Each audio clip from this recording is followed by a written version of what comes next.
Welcome into the Cam and Strick Podcast, episode number 311, baby. Yeah, baby. Yeah, let's go.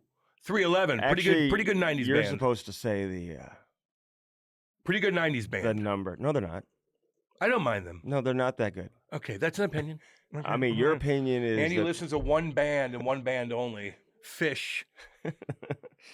He hangs out with all the hippies, which is all cool. But he listens to Fish. That's it. 311 was pretty cool. They had some bangers in the 90s, man. Do you mind? Smoke that cigar in here. I don't care. Doesn't bother me. Do you mind? I'd sit at a cigar bar. Oh, I just don't like smoking cigars because that gives me more of a hangover than if I drink whiskey. Me too. So why do you do it? Because you like the look. It looks kind of cool. No, you think you're Arnold.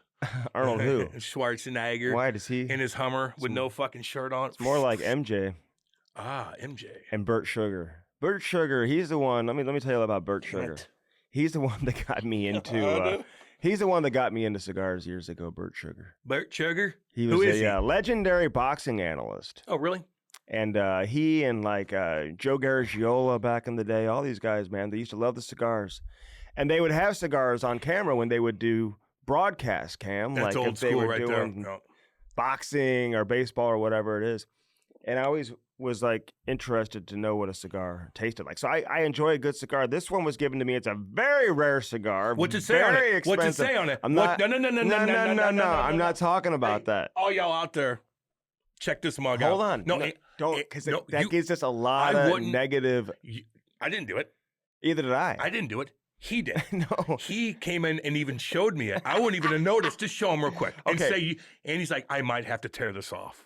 Okay, so listen. This was given to me by somebody. It's a very rare cigar. I think it's Cuban. I think the real Cuban. Oh, not the fake Cubans? No, this is like a real Cuban. Yeah, okay. So he goes down to Florida, picks them up, brings them back. Yeah, I know. That's what they do in Florida. They pick things up, bring it back. So maybe well over, I don't know, what, $300? Really? Is that how? I don't know. Oh, you're telling the people. This is out of my territory. I'm not going to act smart on it. I don't know how much. I have no idea. So he gives this to me, and it has a very loud covering on it. God. Well, you're choked up by that covering, aren't you? Andy's freaked out about it. So what does it say on it? Just show the people. Okay, but show the people. But I'm not endorsing anything. No. Well, I mean. Okay, see, we're not doing that. It's a political environment. It's a Trump thing. What's it say? Well, it says MAGA Trump 2024. But I didn't buy it like that. Wow. It wasn't from a. You're MAGA? Oh no. God, I'm uncomfortable now, I'm not anything, Maddie. Dude. Maddie, I'm uncomfortable. I'm not anything. Although you should throw that away. Elon Musk went to his. Well, maybe I will. You should throw that away. How dare you? Oh God, get it away from me. And listen, because I am non-denominational. I am. We know. Is it bipartisan or nonpartisan? We know. What am I? We don't. You're just whatever it is. I'm gonna be right in the middle. You tell me what I need to be. That's what. Is it nonpartisan? Sure. I'm nonpartisan. I don't subscribe to a specific party. No, doesn't vote. In fact, I was years ago. I had a Ross Perot sign in my before I got into politics. Good old Ross. Well, they asked me. They came to my door. They said, "Can we put a sign on your yard?" I was like, "Sure." I knew Ross Perot when I was a kid. I was in college. I was kind of about the Green Party. Yeah, it was like a thing. Yeah, didn't know much about it, but I was really into it. A lot of money involved in the Green Party. Yeah. They're trying to change the weather. And then Bernie Sanders came along. I was like, oh, he's kind of cool, let's be honest. A lot of these Republican and Democratic candidates, they're not very cool. Nah, not. Oh, Obama was cool. He was. And he looked the part. He looked the most professional of all of our presidents in a long, long time. Mm-hmm. Bill Clinton was pretty smooth. You think he looked professional? Yes. You don't think George Bush looked professional? No. After a while, hell no. George Bush did some cool things. You get involved in that war. Then he starts saying, you fooled me once. Shame on me. You fool me. You can't be fooled again. Yeah, he would mess that up. Just stuff like that. Now he became like a meme and just like a joke and whatnot. So, but I think Barack Obama, despite his policies, was one of the most classy presidents, most well-spoken presidents we've had in a long time. Okay, good. I'm glad you said that because I would agree with that. Now, Saturday Night Live did a pretty good job this past Saturday with. I saw a little. I didn't see the full thing. It was with Kamala. Kamala. And Tampon Tim was on there too. Walls. He seems normal. Did he really say? I know the clip, But I don't know You're if it's friends edited. I'm with- friends with school shooters. Was he meaning that? Was that an accident? He just fucked up. He was just making a point that they could probably be helped after they made that weird Rehabilitated? Rehabilitated. And, Dude, they killed dozens is that of what people. he meant? He's a disaster. If you want me, if you want me to give the benefit of the doubt, that's what I would think he was. He's trying a to disaster. Do you know that Speaking of disasters, Kamala went on Daddy's Issues?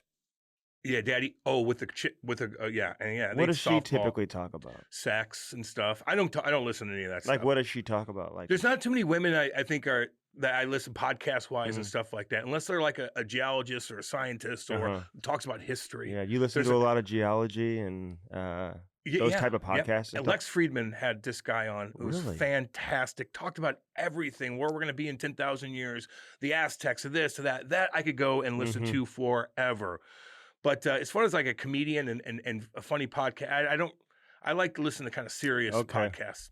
Unless there's a comedian on Rogan or whatnot and stuff like that, which would make it more funny and what. Yeah. But man, hey, there's a goddamn hurricane coming up through the Gulf. It's almost hitting a Category 4, and it's gonna rock goddamn Tampa Bay. What does she talk about Tampa on her Bay. podcast? Daddy's Who cares Issues. about? I want to know what she gets into. Why don't you listen to her? It's probably right up your alley. They talk about sex and men and I don't give a fuck. I think she gets about pretty raunchy on there. Yeah, it's just like Nikki Haley. She doesn't really make me laugh when But she talks she makes that. like over $100 million. She makes other people laugh. I'm speaking for myself. That doesn't move the needle for you. What's that? No, doesn't move the needle. Or I'll give you a hockey guy a shout out, man. Older guy up in I think he's in Toronto area. Really cool, man. Breaks things down. He'll do the career of all these different guys. Oh, he's on the whiteboard? Yeah, he's just simple and just does his thing. He's not over dramatic with anything. His opinions are pretty, I don't know. I like him. Somebody sent me He's pretty something. Cool. Little shout out, baby. What's up? The other day, this other guy he sent you something? Huh? What happened? He gave you a shout out? No, I just gave him a shout out. Oh, yeah. We got to find out his name, though. Like, yeah, I know. That's ignorant on my If you're going to give a shout out, You're right. You should probably. You're right, Andy. You're right. I'm just saying. No, I agree. That's unprofessional. Because I'm going to give this guy a shout out. Okay. This guy, hurry I up. don't know who he is. Do I need to look into somebody sent it to me. He goes by Left Hand Leather. He kind of reminds me of you if you didn't this would be Cam if you didn't play hockey. If you just lived up in the north by yourself. In Saskatchewan? Maybe. Fucking newer boy. It's been a big week for goalies. I saw Chuck Maston. I saw Chucky in one. And what the fuck is going on at Boston? Oh my. $64 million. $64 million. Oh, I love it. Not there anymore, boys. Now, it don't matter to me if it ain't the fucking Jets. You can all go to shit, every other fucking team. So hold on. I'm going through these like shit through a goose tonight. I like that. Yeah. Yeah, I get what you're saying with that. It's okay. But that's the accent I like the most of all the Canadian. Fucking nice, so we'd have to argue about 64 million fucking 64 million. Like there's all kinds of different accents in Canada. I love all of them. All of them. But I think, is that Northern Saskatchewan? I don't know. Is that my favorite? I don't know where he's from because he's got the Winnipeg Jets jersey on. I don't know if he's from Manitoba. Or Alberta. I think that area. That accent is the funniest. Saskatchewan. Those guys. Yeah. Oh, yeah. Oh, wait. PEI with the Trailer Park Boys. Is that where they're from? I don't know if that's where they're from, but that's where they're based the show out of. But I don't know if that's that accent with, just all those guys. Bubbles and all them. Those guys, that accent's so goddamn funny. I don't think. J-Rock. I don't think they have a crazy accent on there. Oh, dude. Yeah, they do. So funny. I don't know if they really had. Not like this guy. It's kind of like. This guy's from the Northwoods. If you listen, you'd be like, oh, yeah, big time. But can I say something real quick? Mm-hmm. I think I'm probably going to get sick. Oh. What's going on? I took my little. Okay, don't breathe so hard out loud like that. Like, you don't have to. You're the one that gets me. No, you're breathing all over me. I said I'm not yet, but maybe it's going to happen. So you know it's coming because that's what happened to me. I knew I was getting sick for several weeks. I'm fine. All good. I just think that it might hit me maybe in the next day or two. Do you know that? Do you know why? Do you know that getting sick is 99% mental? I doubt that.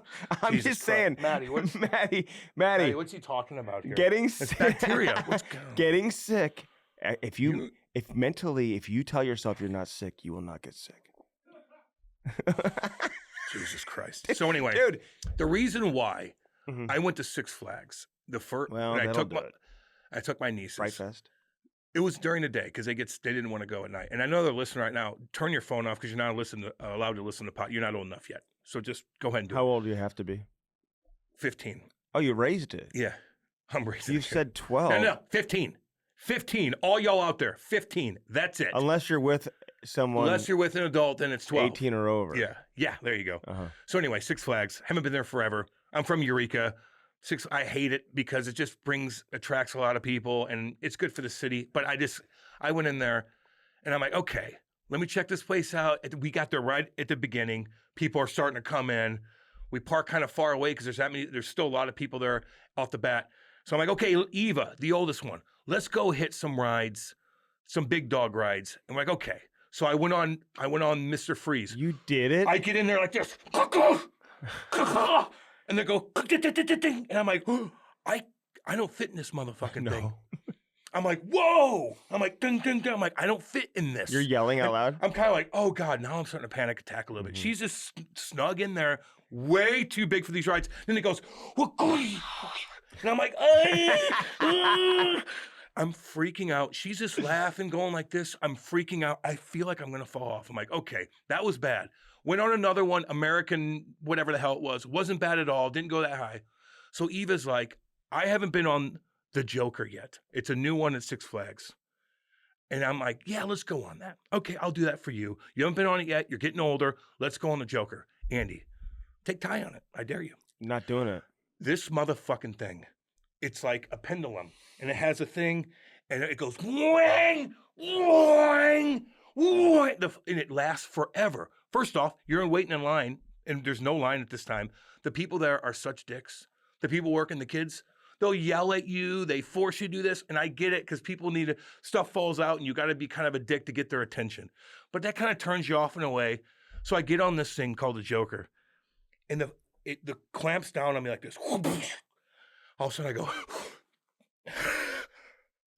You threw up? I can't breathe. Oh my God. Dude, I'm too big for these rides. What's going on here? I'm too big for these rides. It stuck me down. I go, I'm having a panic attack. A real one? No, a real one. And they're walking around like, I'm like it takes forever to get going. And finally, Andy, I had to close my eyes. Kate was watching with little Maya. She's like, she knew I was fucked up. I'm like this. And then you look down. Why didn't you're 1,000 feet. Kate didn't want to go? I felt that this thing was going to come off. You think Kate would have fallen out of it? She ain't doing it. She ain't fucking doing it. I felt and it wouldn't stop. And afterwards I go, I'm done. I went on the fucking Buccaneer after that. That thing kicked my ass. The Buccaneer did? I had dreams about it the past 2 nights. Oh, man. So. Fucked me up. Joker, don't even touch it. If you're a pussy like me, man, that would have, if little Maya went on that, she would have been, oh, God. Way too hardcore. Has anybody fallen out of that recently, or? No, I saw a kid down in Florida who was obese. Hanging from there. I know, I saw that. He went all the way up. I think he sued for millions. But he's dead.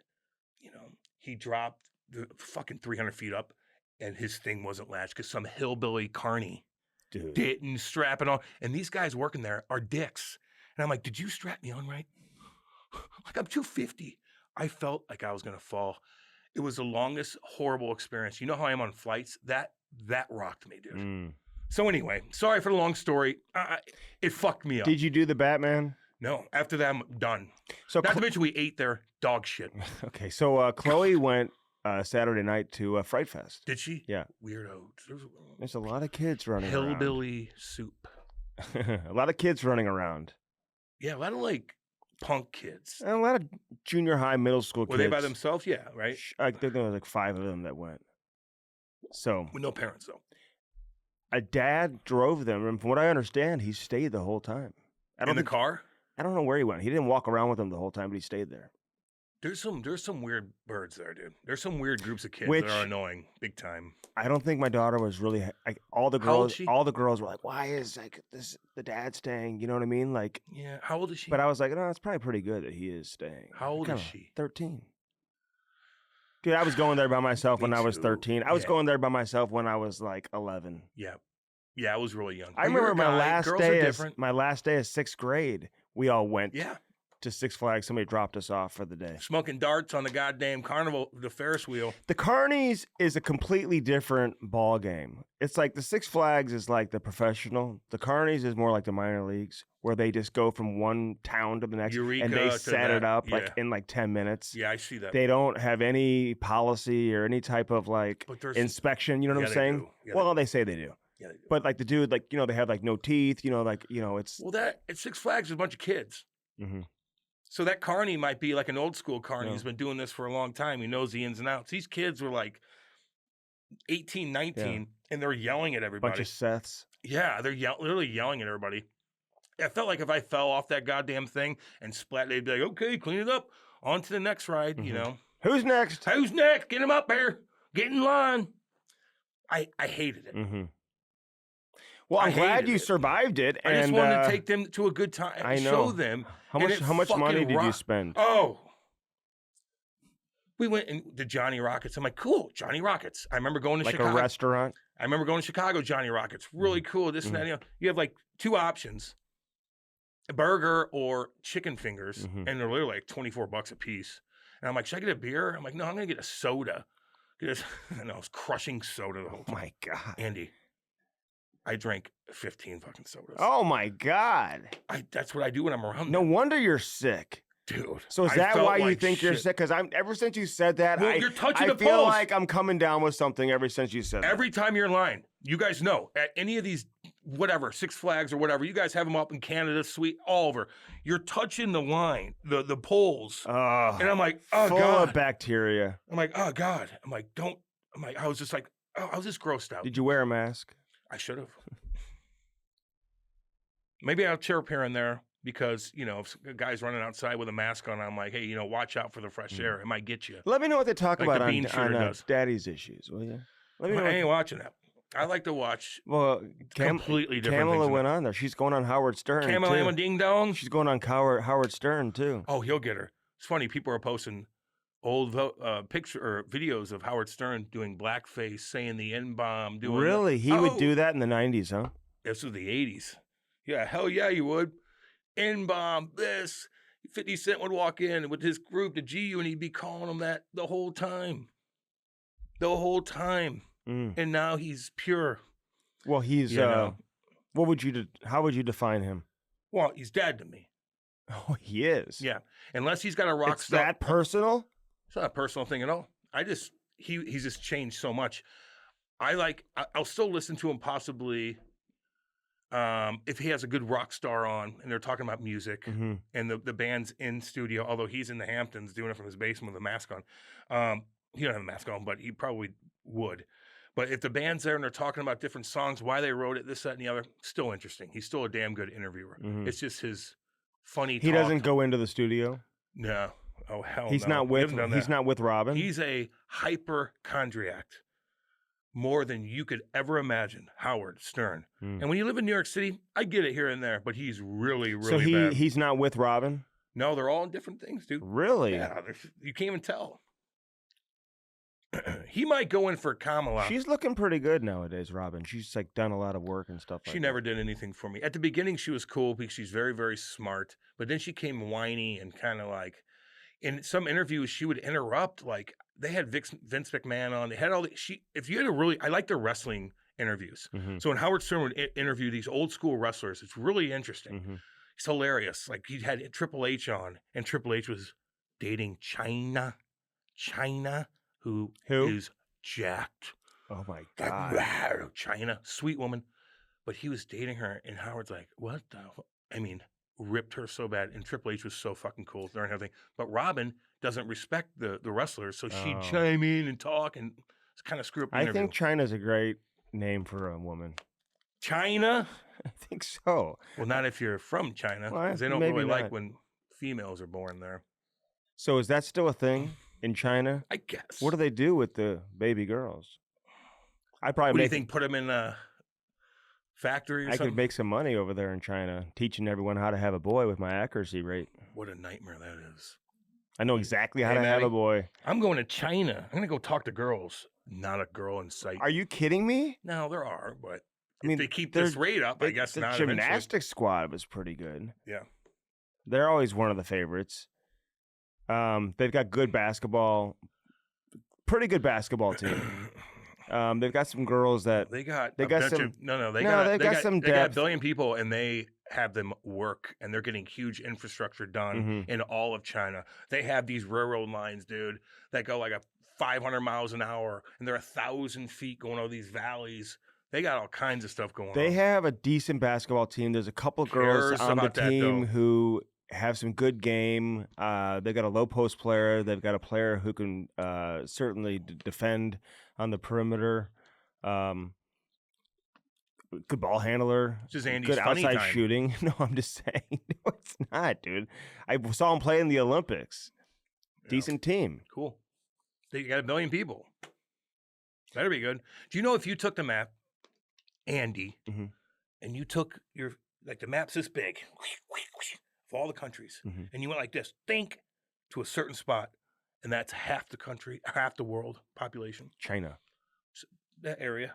China, India, Southeast Asia, yoink. That's half the world right there. It's interesting, you know. Is it? To me, it is. No, I find that very interesting. If you look up like all these little things, they show you all these like different kinds of maps and what they show. It's really interesting. Yeah. I could look at that for 30 minutes. What do you think of Jeremy Swayman? What a disaster that whole thing was. 8.25. Fine. Okay, but what was a disaster? Just how it got so public? Of course. That they didn't want to do that.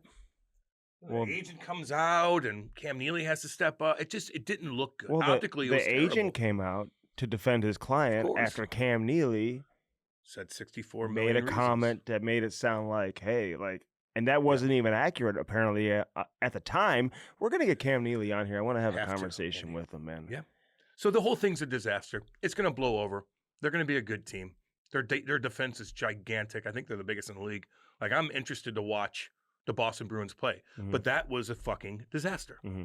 So hopefully it'll probably just be over with. Do you got to wonder, like, with Jim Montgomery coming out and saying, I think at the same press conference where Cam Neely said, hey, I got 64 reasons for him to sign. And then Louis Gross, the agent, who I've known for a long time, he's represented a number of people, been very successful, but he doesn't put up with any bullshit.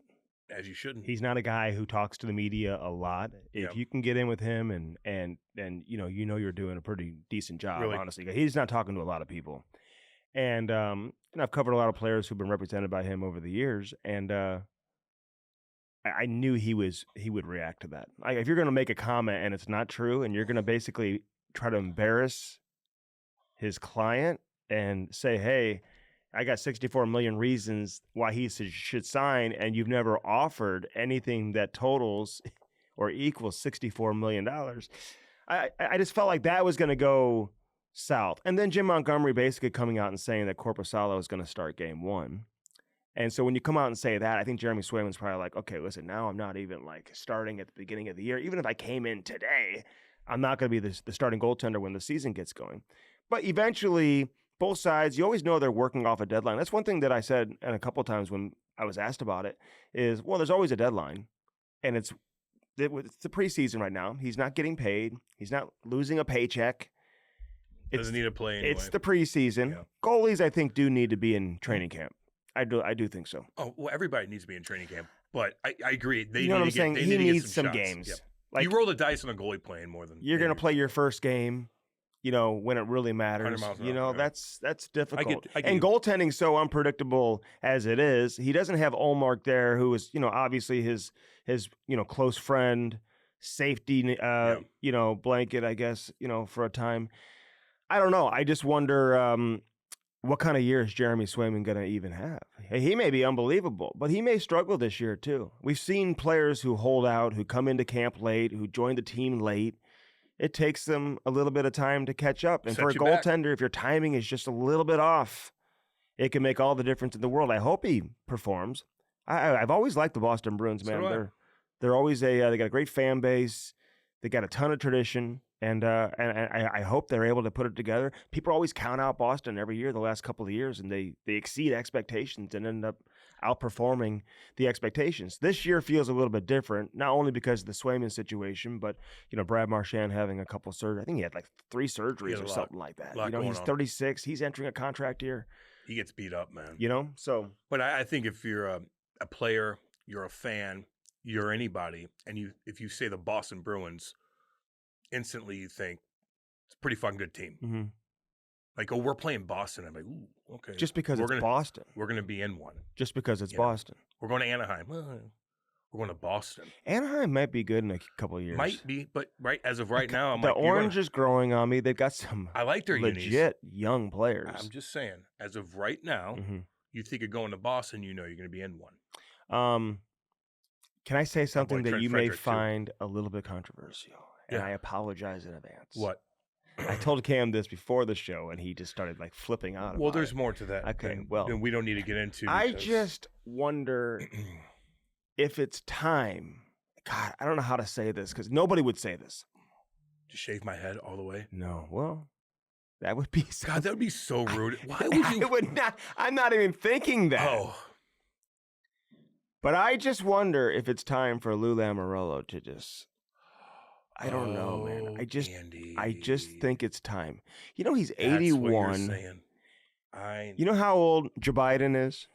Excuse me? Joe Biden? Joe Biden. That's how hanging out at the beach. That's how Kamala says it. Joe Biden. Depends on what state she's in. Joe Biden. Depends on what state Kamala's in. She's from Canada. Is that Maya Rudolph who was doing her on Saturday Night Live? So. Joe Biden. Joe Biden. So Joe Biden's 81 too. I know. Lou Lamoriello's 81. I mean, can you just run NHL teams into your 80s? And listen, from what talking to some agents, and I love Lou. He's had a lot of success over the years, but he doesn't keep a big group of people around him, right? No. Because he's always worried about things getting out, and he wants to keep everything so quiet and so secretive and hush-hush and, keep people very close to him. I get that. I've always respected that.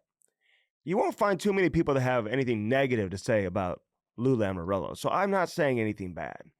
But I just don't know if it's necessary to have a general manager in your 80s. And when you're signing players to 7-year deals, that was unnecessary at the time. Who he knew in Toronto, traded from him in Toronto. I don't know if there was any type of I'm going to show Toronto, And you give this guy a 7-year contract. Engvall, listen, I like the guy. Skates upright. He's like this beautiful skater and everything. But he's never been he's always been okay, 10 right? 10 goals last year. He's always been okay. He's another product of if you play in Toronto, you're automatically overrated. It's like anybody who plays in Toronto is your name's everywhere. Your name's everywhere. Yeah. So he gets a 7-year deal.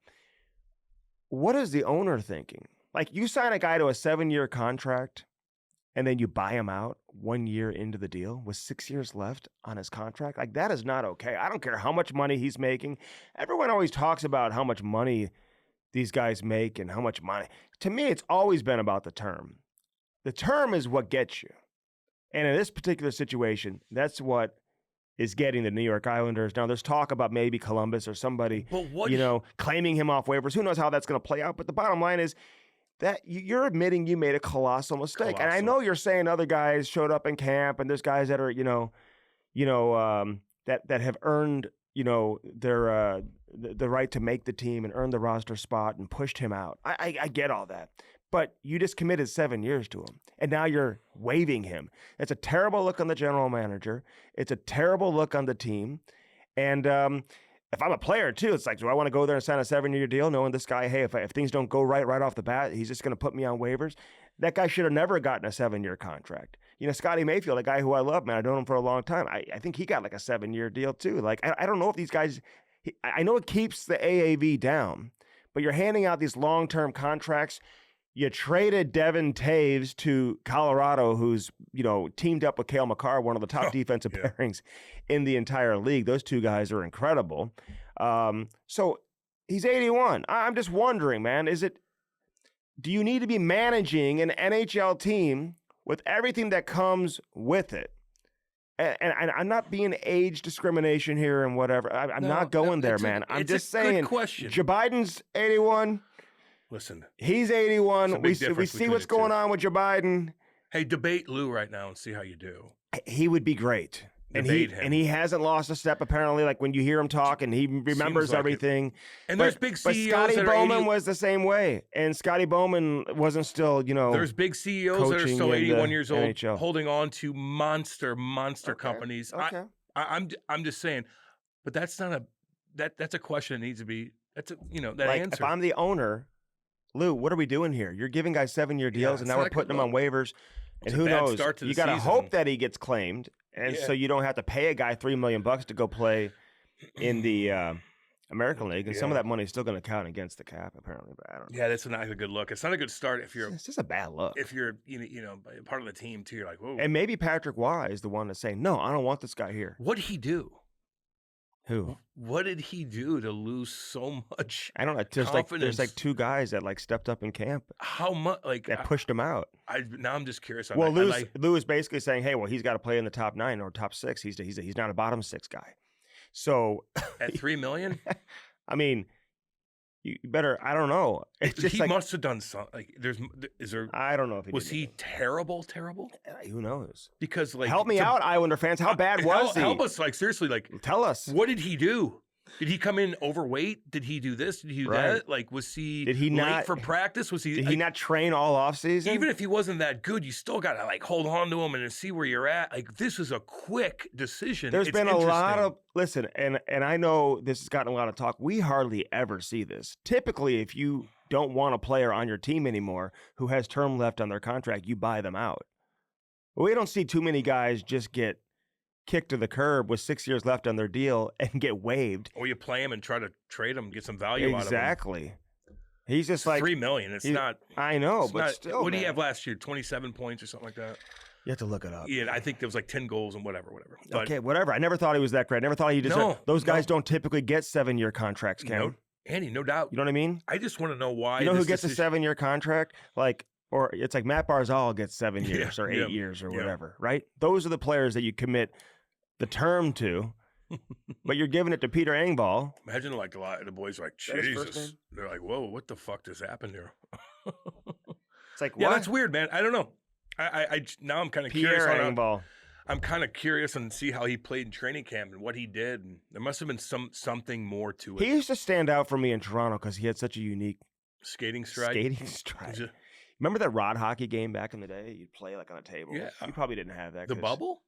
Not the bubble. That's bubble hockey. Rod hockey was like, you had like your 6 little rods, and you just the players would go up and down the wings. And they were like cardboard. They may break in half. You got to like tape them together and stuff like that. That's how he skated. That's a chirp. Kind of look like that's a chirp. No. Oh my God! I'm not even done explaining it. He just kind of looked like one of those guys, Well, that's a chirp. Pierre, I wish you the best. It's not your fault. He didn't do anything wrong. You skate like a cardboard figure. Maybe he did.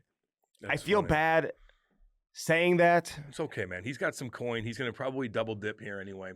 But he's going to claim him off Who's waivers. the last player that you've seen sign a 7-year deal, get waived 1 year into his contract? Is that typically, if you get 7 years, like you're a really good player, and like you're going to be part of the group. You're an integral part of the core. You're going to accept some downs and let it play out because you have such long term. And again, it's $3 million. It's not too much.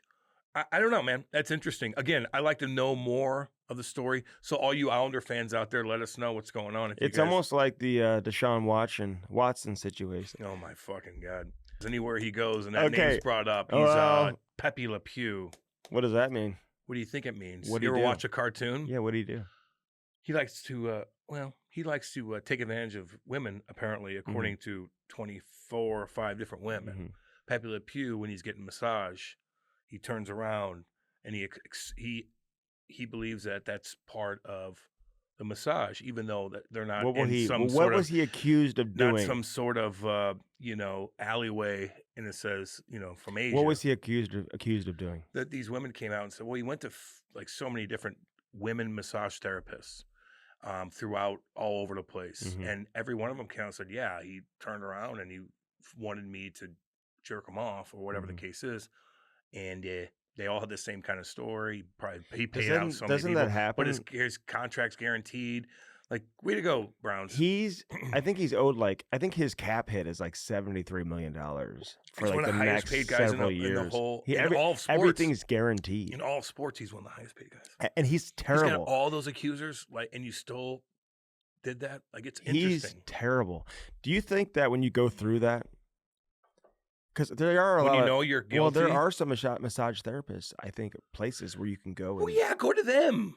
go to them. That wasn't the case with these. He'd go to the hottest girls, and they're not into that. They're not. They're like, no, like you ain't that cool.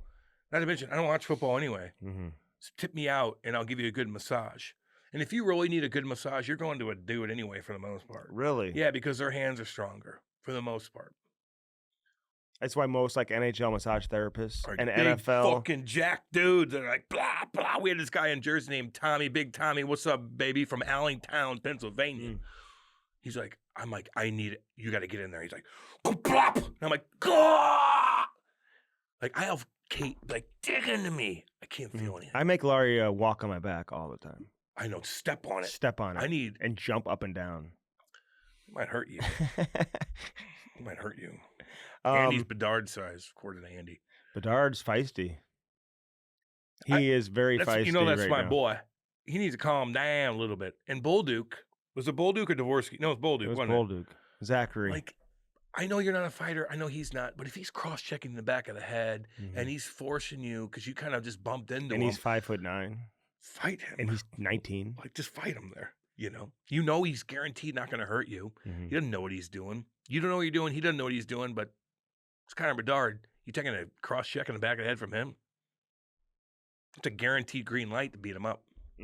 And Bolduc's like, no, I'm going to try to score a goal. I get it. I get that. But stick up for yourself on that one. It's not really his game, I guess. Just stick up for yourself. I know it's not your game. But when you get cross-checked by a young rookie like that, just like you're young, be like, do you think everybody knows how to? No, it doesn't matter. They both don't. So I'm just saying, like, show him, like, you don't do that to me. Because you have to give space anyway. I don't say go toe-to-toe and throw your left out and wave the fans. Throw him down and throw him down and be like, oh, don't you do that to me again. Stick up for yourself. That's all. Yeah. This is a bully league. I don't care if it's Connor Bedard and you or this guy and that and this guy, whatever. It doesn't matter. It's a bully league. So when people know that you could get bullied around, they're going to take advantage of you. Damn. Of course. Just like anywhere. Hockey still has that. So I'm looking forward to seeing Macklin Celebrini. Do you know that Logan Couture? He told Jamal Mayers that because Jamal is doing some radio for San Jose, and he was up there, and he told Jamal they were teammates for a year or two, I think, in San Jose, and he told Jamal that he is already our best player. Oh, really? That's good. Macklin Celebrini, good, already our best player. Now he went into the boards kind of hard the other day and whatnot, but I think he's going to be okay. Yeah, I saw that. That's a horrible situation too. What, that he's your best player? I mean, that and getting tripped up going 100 miles an hour falling into the boards. I mean, and he is going to be a great player. But, like, you know, I don't know. He's your best player already. It's good. There's a lot of talk with a lot of these guys, Celebrini being one of them. But, like, in the case of, I saw a clip from Luke Richardson. Who's a cool-ass dude, man. I hear great things about Luke. We got to get his ass on. Yeah, hell yeah. But apparently they have to hide, like, Bedard's sticks and his skates. And like the blades for his skates and stuff like that, so he doesn't go back on the ice after practice. It's like they don't want him on the ice all the time. They're like, hey, listen, you got to rest, 3 games in 4 days. But it's like, there is something to be said for like that could fuck them up mentally too, man. Some of these kids, they're not going out and like skating in mountains. They don't have a social life. They just want to shoot and they just want to stick handle. Boom, boom. That's all they've done their entire life. They've been on the ice every day. Yeah, I know. That's their whole thing.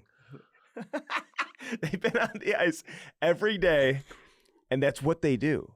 So it's not about them like you're going to wear them out and they just need to – like I get it, but at the same time, like Ryan O'Reilly, man, he's been the same way since day one when he showed up in Colorado. You couldn't get him off the ice, but it's a mental thing. I've talked at length with Ryan O'Reilly about this, and he always uses the term quality. I got to make sure I get enough quality, and I know when it's time to get off the ice. And you know what happened here in St. Louis? First couple days he did it, they were like, what? O'Reilly's still out there? So then one guy would join him, then 2 guys would join him. Hey, before you knew it, he would have a group of like a dozen players out there. I know. And so I think it does create some great, camaraderie. Let the players kind of do their thing. I wouldn't get too involved in that. I mean, if you notice him wearing down and becoming too tired, and if he's just skating like a wild man out there, but if he wants to go take another 100, 200 shots after practice, man, I don't know. Doesn't bother me. That's what these kids do. But Jágr used to do that, but he would actually do parachutes and stuff like that. Weighted skates and stuff. Like that. Yeah, weighted skates every freaking. I'm like, holy, didn't Dana Zubers would start doing that? But it did help all of us, guys. Like he would work on stuff with us after practice. It does help out the other team. But he's doing this isolated by himself. I don't know. Let him do his thing. But apparently Celebrini is the same situation. They want to keep him off the ice after practice all the time. It's like, dude, just let these guys do their thing. Do you know where I want to keep him away from? The club? The fucking bar, girls, stuff like that. Be a hockey nerd. Mm-hmm. That's the best case scenario. Let him stay at the rink. Now he's so tired he's going to go home and eat right and just go to bed and get up and do the same thing. That's what you want. Mm-hmm. When they get distracted by that little cute girl over there, it's just like, come out. When you take them away from the routine, that could mess them up too, Cam. God, I saw him on the power play against the Blues. Yeah, it was in Milwaukee. Yeah, the Blues didn't have. They had a bunch of minor league guys in there and young kids. But God, just the way he just turns and looks and shoots and turns and waits and look. Like he's coming down, like about to rip it and just like slides it right over. This guy's missing the net. I think he could get 100 points this year. The Prince, Patty, Nicky Boy. Nobody touches him. Nobody. He shouldn't even get into a fucking cross-check match with anybody like that. Yeah. Get in there, somebody. Tyler Bertuzzi, too. Well. Tyler Bertuzzi. Nobody touches him. Don't even have him pissed off. Mm-hmm. He doesn't need to be Brady going out there trying to fight everybody, Arbor, Wi-Fi, none of that shit. Did you see Olmark? He totally misinterpreted the question. What? I think it was Bruce Garriock, who I've known for a long time, has been covering the Senators for, decades in Ottawa. Ottawa. They're getting a new rink? I think so, yeah. Cool. They need one. God, they do, Andy. Anyway, so he asked him in a scrum, do you feel like you've accomplished everything you've wanted to accomplish here in the preseason and ready to move on to the regular season? And he's interrupts him. We haven't accomplished a damn thing yet. We haven't even played a game yet. These games don't even count as preseason. We haven't accomplished anything. It's like, well, calm down, dude. That's not what he's asking you. He's not asking you if you guys are now ready to go to the playoffs and you're going to win the division. It's did you work on a couple new things? He's just hey, are you ready to move out of camp? And power play good. Anyone with a brain knows what he was trying to say. Sometimes you ask. He might have been jacked up. Sometimes or in a bad mood. Yeah, triggered. Say I'm not good today. I don't feel good. I got hit in the head. I got pissed off. I got pissed lit up off today. It's all good. Guys are chirping me. And they'll help you. They want to help you. You know why? They don't want to deal with that. Don't let them in until I'm out of here. Yeah. Those guys, you got a guy on every single team that's going to really, really try to separate you when you are in a weird spot. And that helps them out in the long run, too. But you understand, it wasn't a bad question. It was just, it's not a question that, calm down. Maybe that I would have, asked in a scrum. I don't even ask questions. You would have asked that or something. Really? Well, you would have asked, hey, you guys good to go? We good here? Yeah, are you fucking work? Are you ready to go? How's the power play? Yeah. The penalty kill. You guys work on that enough? Yeah. You guys okay? Yeah. You feel like you got enough? You comfy? Let's go. Shenner, you feel like you got enough work? You got enough work in? At center position versus being on the wing most of camp? Exactly. Bucci, you good? Bucci, you ready to play center? Yeah. Long nights playing center, just so you know. You're involved in a lot more things. I know. Yeah. So I'm just saying, these guys have a job to do that don't understand the question. He's I'm what are you talking about? Jesus. I'm watching this clip. I'm calm down, buddy. God, it's not even what he's asking. I know you came from Boston and you're bringing a different level of expectation and you're bringing a different mentality and no more losing mentality. Yeah. He's not saying, are you just so happy with the way you played in preseason? We're going to the top. We're ready. We're there. We've arrived. We've accomplished everything. Yeah. Do you know in football, the PA is meeting with the media or something, or the teams, and they're not letting the media come in the locker room and stuff like that. Yeah. Did you see stuff? I saw that. And this one offensive lineman, I think he was from Cincinnati. He's holding court, held a whole press conference. It's answering questions. I think there was a couple situations where cameras are in there and guys' asses are on the TV screen and stuff like that. Their wieners are flopping around. They probably do that on purpose. Maybe. I would if I was hung like a goddamn giraffe. All right, guys, I'm available. Hey, yo! Who's got questions? I did see Mizzou, which is Missouri's big team here. They're terrible. Brady Cook didn't even come out afterwards. Brady Cook's their quarterback. He didn't? No, he didn't say a word after they got shit kicked by Texas A&M. Doesn't the quarterback have to talk? I guess not. People are our people in our media in St. Louis, who Andy and I work with and love, are where the fuck's Brady Cook? He's making money. You guys are professionals now. Sorry. And you're grown fucking ass men. Come out and talk after you put on a piss poor performance where everybody's expecting you to win You're ranked number 9, playing against ranked 25. You know that they're all the way down to 22 now. Well, they should be. They look like shit. They look terrible. And Brady against Cook, the big boys. Like, people want to know what the fuck happened. Mm-hmm. Actually, people are paying you a lot of money. No people shit. we know in this town are spending money on him that we've worked with, and they're like, they want to hear from you, dude. I don't get that. Well, if I was the coach, I'd go grab his ass. I'd be like, hey, you need to get out there and talk. Yeah, you do. Drinkwitz, he apologized to the fans. Yeah, we know. Thank you. I like college football in terms of love it, dude. It's so fucking hilarious. Alabama loses to Vanderbilt. So Vanderbilt, bunch of those Vanderbilt boys, bunch of smart, nerdy boys down there, and they beat the shit out of fucking Alabama. That's unbelievable. Mm-hmm. It's a big time upset. There were some badass NFL games. That's a hell of a night, school. You know that? Vanderbilt? Yes. Yeah, damn right it is. What do you think they're known for? Smart. That's a good question. Is it owning a bar? Like, how they teach you how to do that? No, how to play music? No, they're how to manage a band. What are they known for? Something, but they're super very smart. hard to get. Very in. Expensive school. Well, it's hard to get in, and it's hard to get good grades. There, yeah, Vanderbilt. It's really hardcore school. It's almost like an Ivy League school, but what do they Ivy teach? League. What? Yeah, you know. But I would love for it's not West Point. My kids to go there or military. something like that because it's not too far away either. You know, it'd be unbelievable, dude. Is it like Notre Dame? What do you think of Notre Dame? My dudes, that's another. My dudes are. It's kind of like then you're it's like China. It's like China. I know. It's like a nightmare. God, you know how back in the day when you went to a bar and you walk in, it's all dudes. You're like, automatically puts you in a bad mood. Mm-hmm. You need to see women. There needs to be a balance. It puts men in a good mood. Your hormones start going, you know, when you see women, when you're single. Mm-hmm. You know. How do you know that to be true? Just because I have been there too, and I've heard that. You probably never went through it, but like, guys with, testosterone. When you go into a bar full of women, you're like, God damn. No. How do you know Notre Dame is? I just heard it. Yeah, me too. Yeah. Or they're. This is a different kind of school. Or a different. Yeah. Yeah. They're not really good. Into a lot of the girls that go there. But if you go to Ole Miss, that's a different ball game. Oh, Texas. You're like this whole. It's a fashion show. Oh God. Texas. Imagine fucking what's his name? Alabama. Hotness everywhere. How about being what's his name? The Manning. Coach. What's his name? Archie Manning in Texas. The coach of Southern Miss though, or all the coaches are creeps. They'll preach the Bible to you. God, no, but it's like Lane Kiffin. God, the Lord's with you. You know that guy Lane. Okay, Lane Kiffin, smelling that young blood, smelling her. She's 19, he's 50, has not making 10, 12 million bucks a year. The Lord is with us.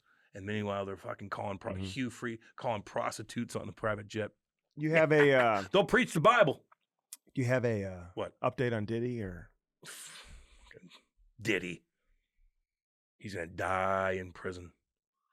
Anything going on though? It's just funny. A lot of women are coming forward. We didn't know about that at the party there, eh? We didn't know that. What's your nickname for him?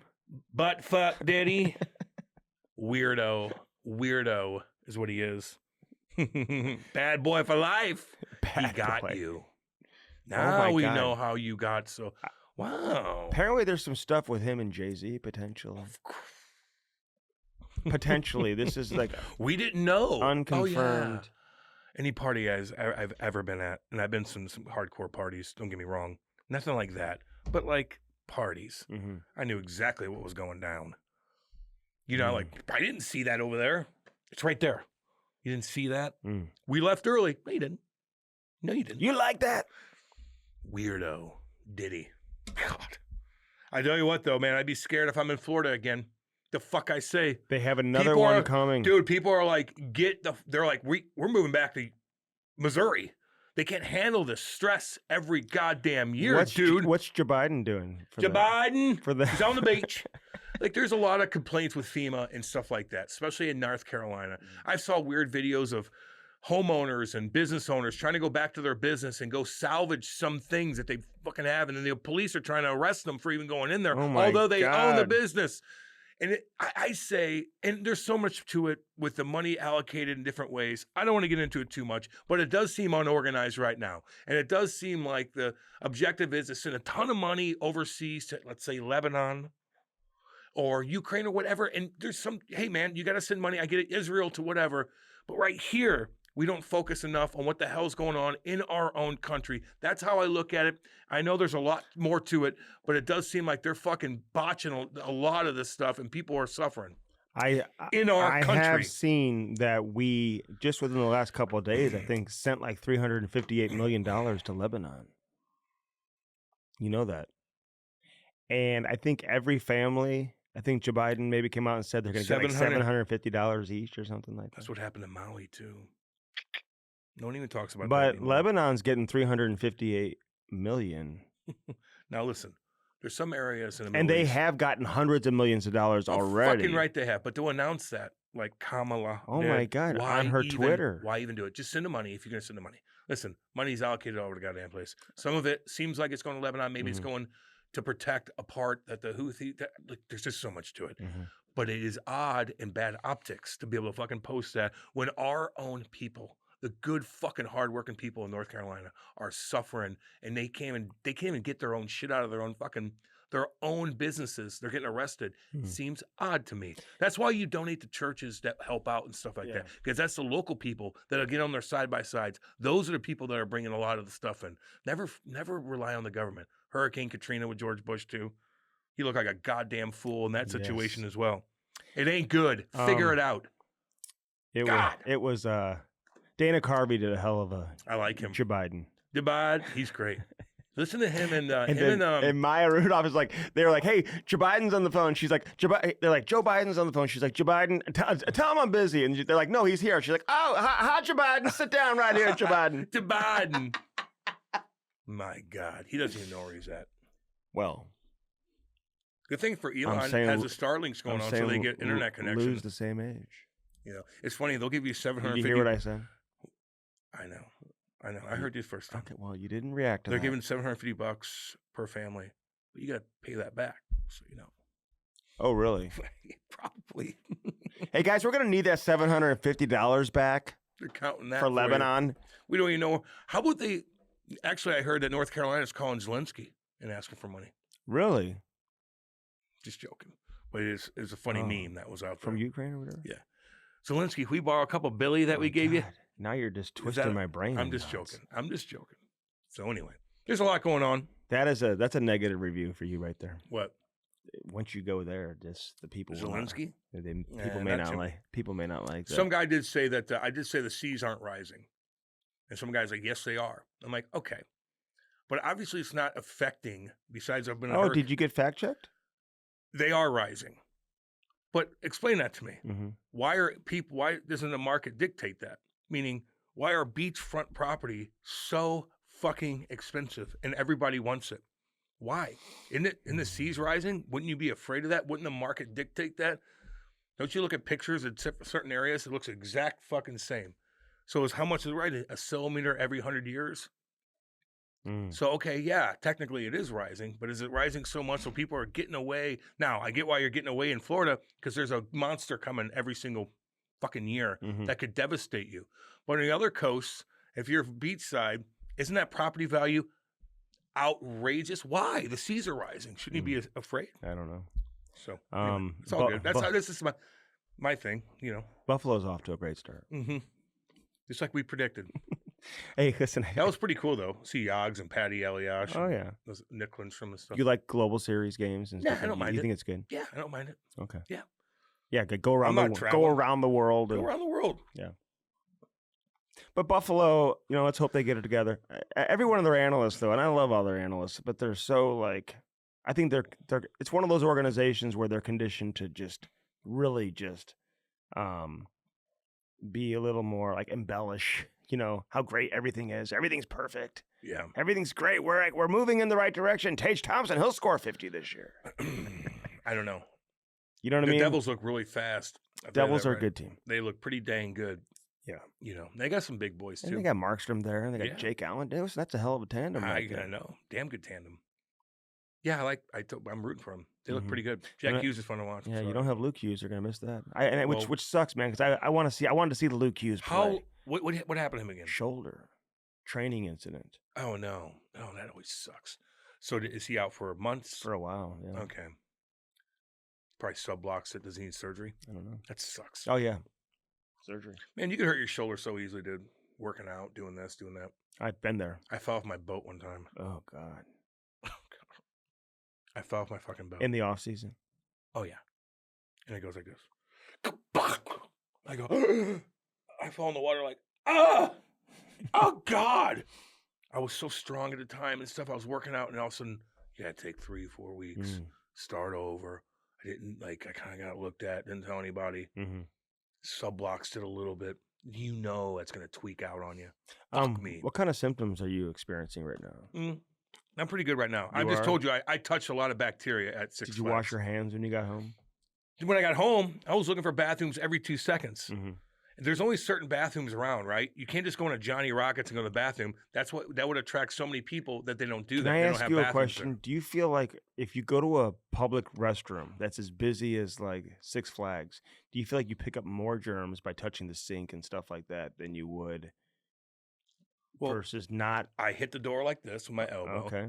But what about when you turn the sink on? When I flush the toilet, I do it my foot or my elbow with my shirt on. I don't. What were you gonna hold my home? And I still wash my hands and turn the sink off. Like yoink. You do. Open the door. Yoink. Kind of like what you do when you walk out of here. Oh, you notice I do that? You do? I don't ever touch. You're a hypochondriac, dude. too. I don't touch door handles anywhere. And he doesn't. He goes like this. Like every time he opens the door, he goes like this. But yeah, he gets sick every 2 weeks.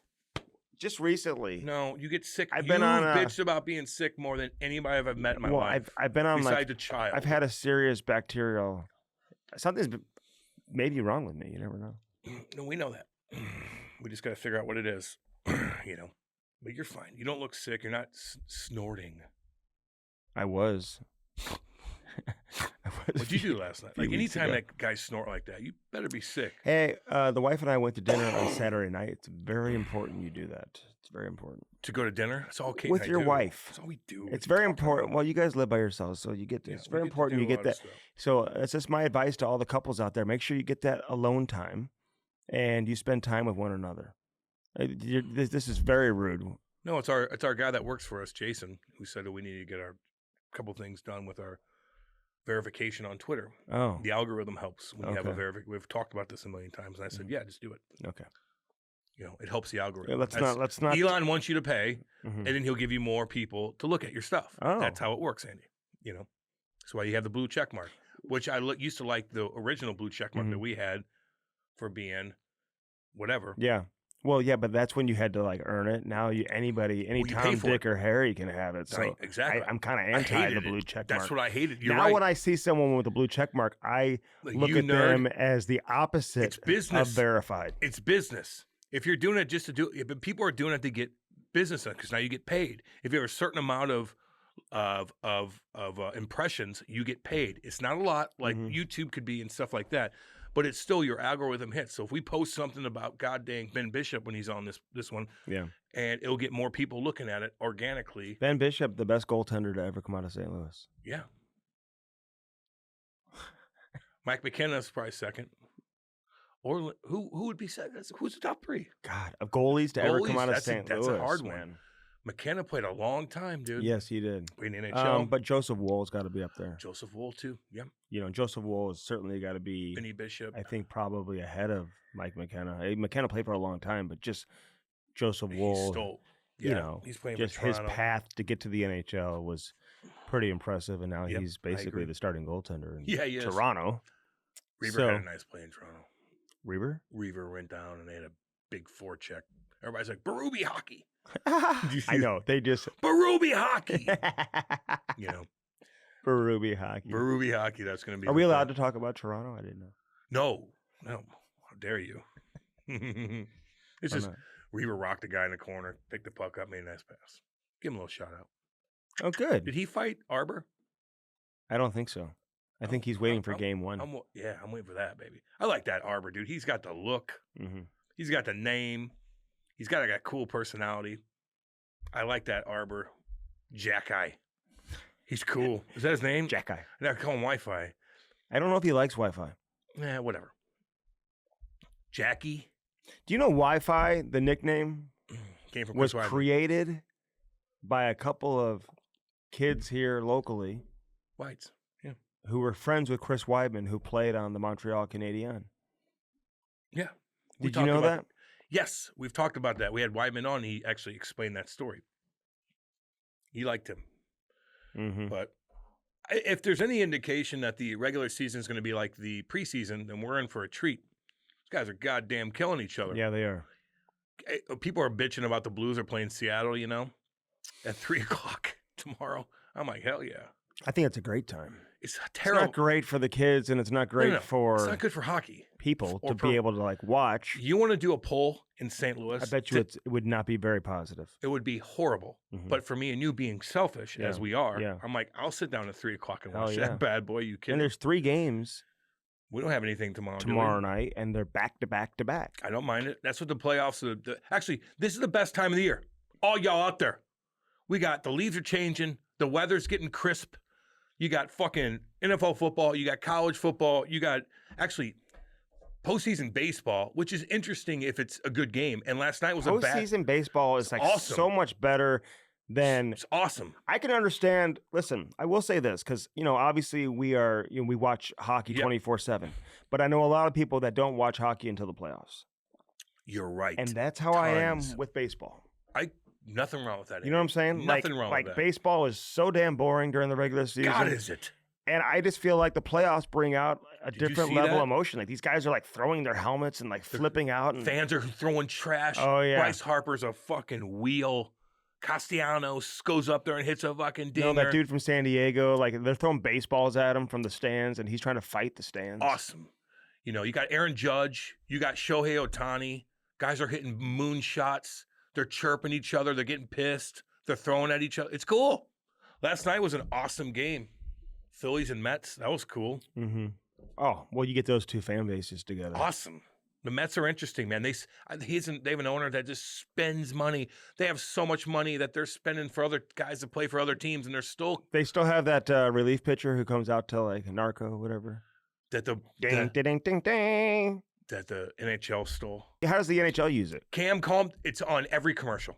I gotta give a shout out, by the way. Just remind me, I gotta give a shout out to somebody. It's on every commercial. Yeah, we should play it.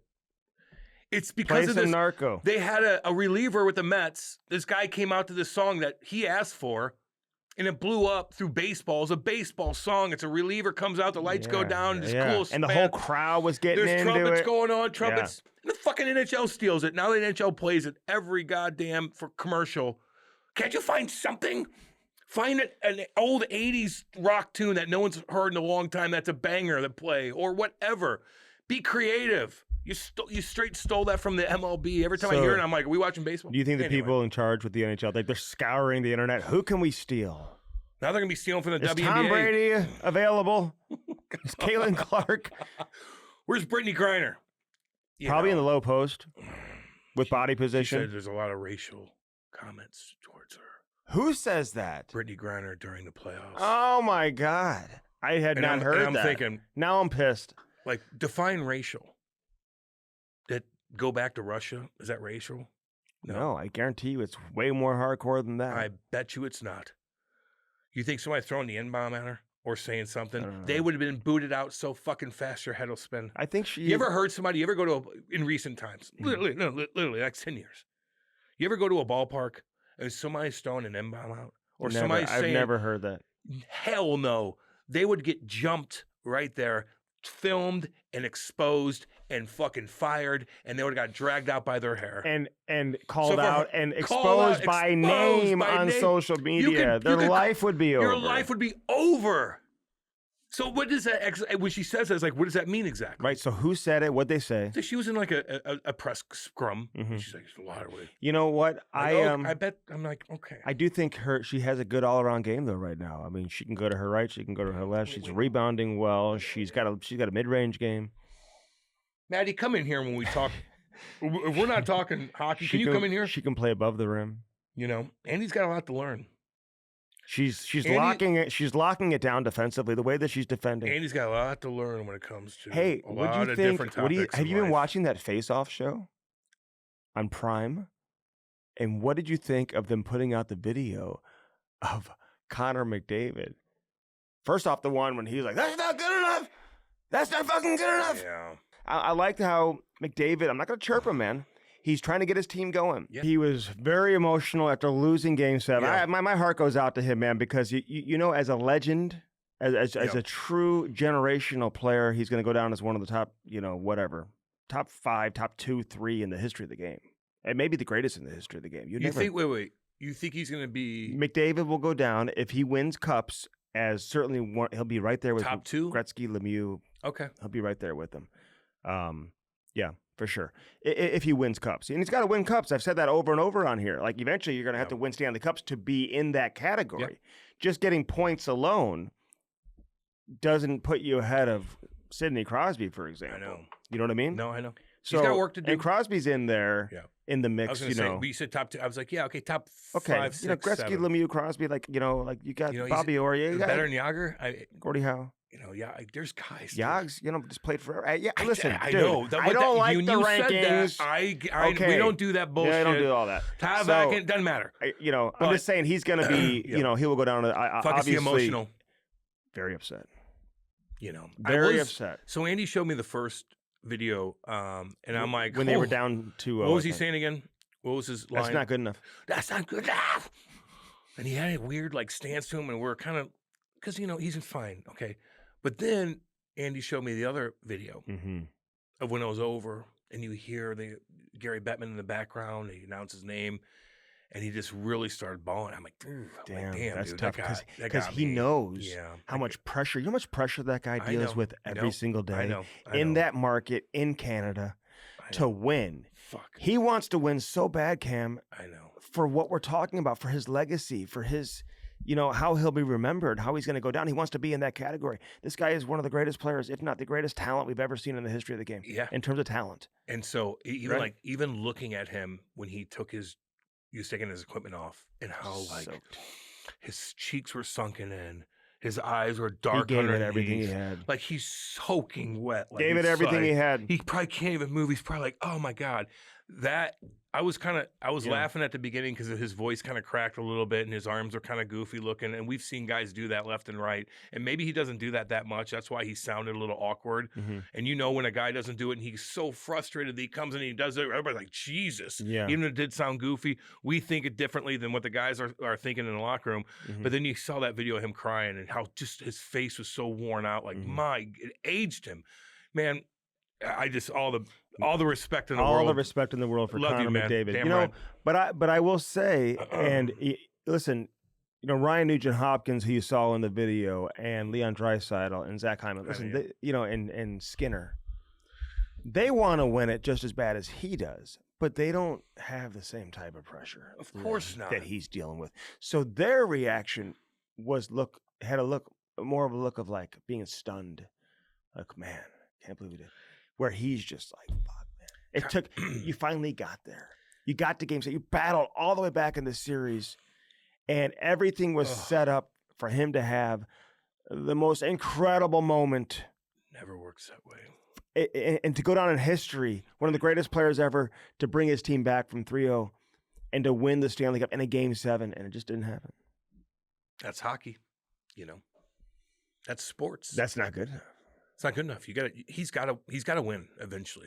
But I think he will. But I don't know. But I don't know. It's not easy. I know they added some pieces this offseason. It's not easy. And everyone says, Edmonton, this is their year. Like, I don't know if they're going to go back to the final this year.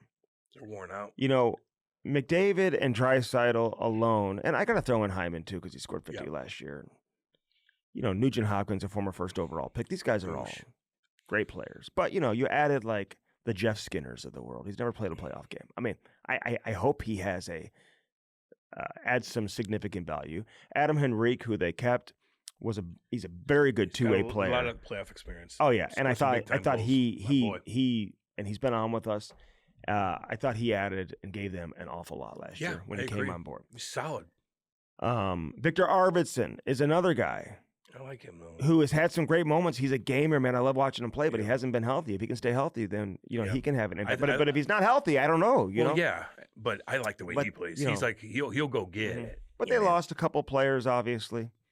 You know, I don't know, man. They lost the two players who came to St. Louis. They lost Cody Ceci. I'm not saying that these were like the end all be all. It starts and stops with Draisaitl and McDavid. So they're gonna have to find a way to lead them again, man. And they're gonna have some competition too, man.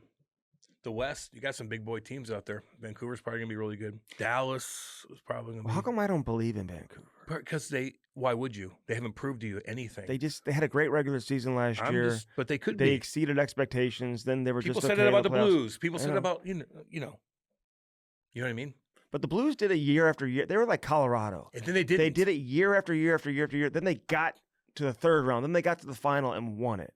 Colorado did the same thing. They just built towards winning. Yeah. And so now that's the challenge for Vancouver and some of these teams. You had a great regular season last year. Now you got to follow it up. You got to do it again. Now you got to start having some playoff success. You know what I mean? Because it's different. It's a different animal. We were great in the regular season. Now you gotta fit different pieces in different ways in the playoffs. New guys step up. New guys find a way to be successful in that type of game. Instead of being maybe a guy's just kind of mediocre during the regular season, but you'll have guys that step up. It's just completely different. But I like Vancouver, man. I'm rooting for them. Damn right. Sure. I want them to be competitive. You know, I do.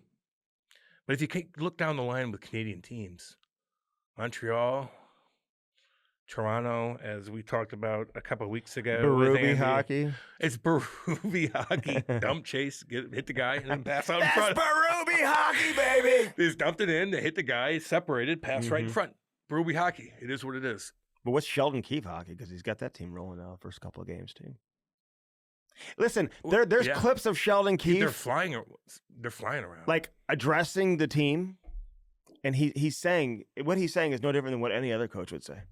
About how you got to fucking play and have some balls and put your balls on the goddamn table. But I did see video of him saying, "Hey, just go do your thing out there." And listen. There was at one of those, and it was like before we go have fun, guys. Have fun, and then don't worry too much. And we're gonna have popsicles afterwards. Something like a. But I've seen some other ones where he. And listen, coaches are all different at times, man. The time's different to come in and fucking kick something down. And next time, like, hey, dude, we're good. And there's cameras in there. We're good. Do what we've been doing, or whatever the case is. So every time you give a pregame speech, the game has been different. Listen, than the last who knows what Paul Maurice said? He may have just been like, hey, you guys go out there, just relax and just go have fun, go play. Go play. And they won. Let's go play. Now he may have said, you motherfuckers, blah blah blah. I don't know what he said. I think we asked him. How about Ryan O'Reilly? I'm loving all this. I'm loving all this behind the scenes footage because normally when they mic the guys, we talked about this last time. Hey there, good job there. Hey, great job. Let's go, skate boys. Skate boys. Good luck there, buddy. It's worth it. Yeah. This is the type of shit we've been waiting for. What was that all about? He was like, I'm gonna tell you something right now, motherfuckers. I was like, damn, all right. He's like, you're gonna get my best. I need it all from all you fuckers too. Yeah, you're dang right. That's what I'm talking. I love O'Reilly. I do too.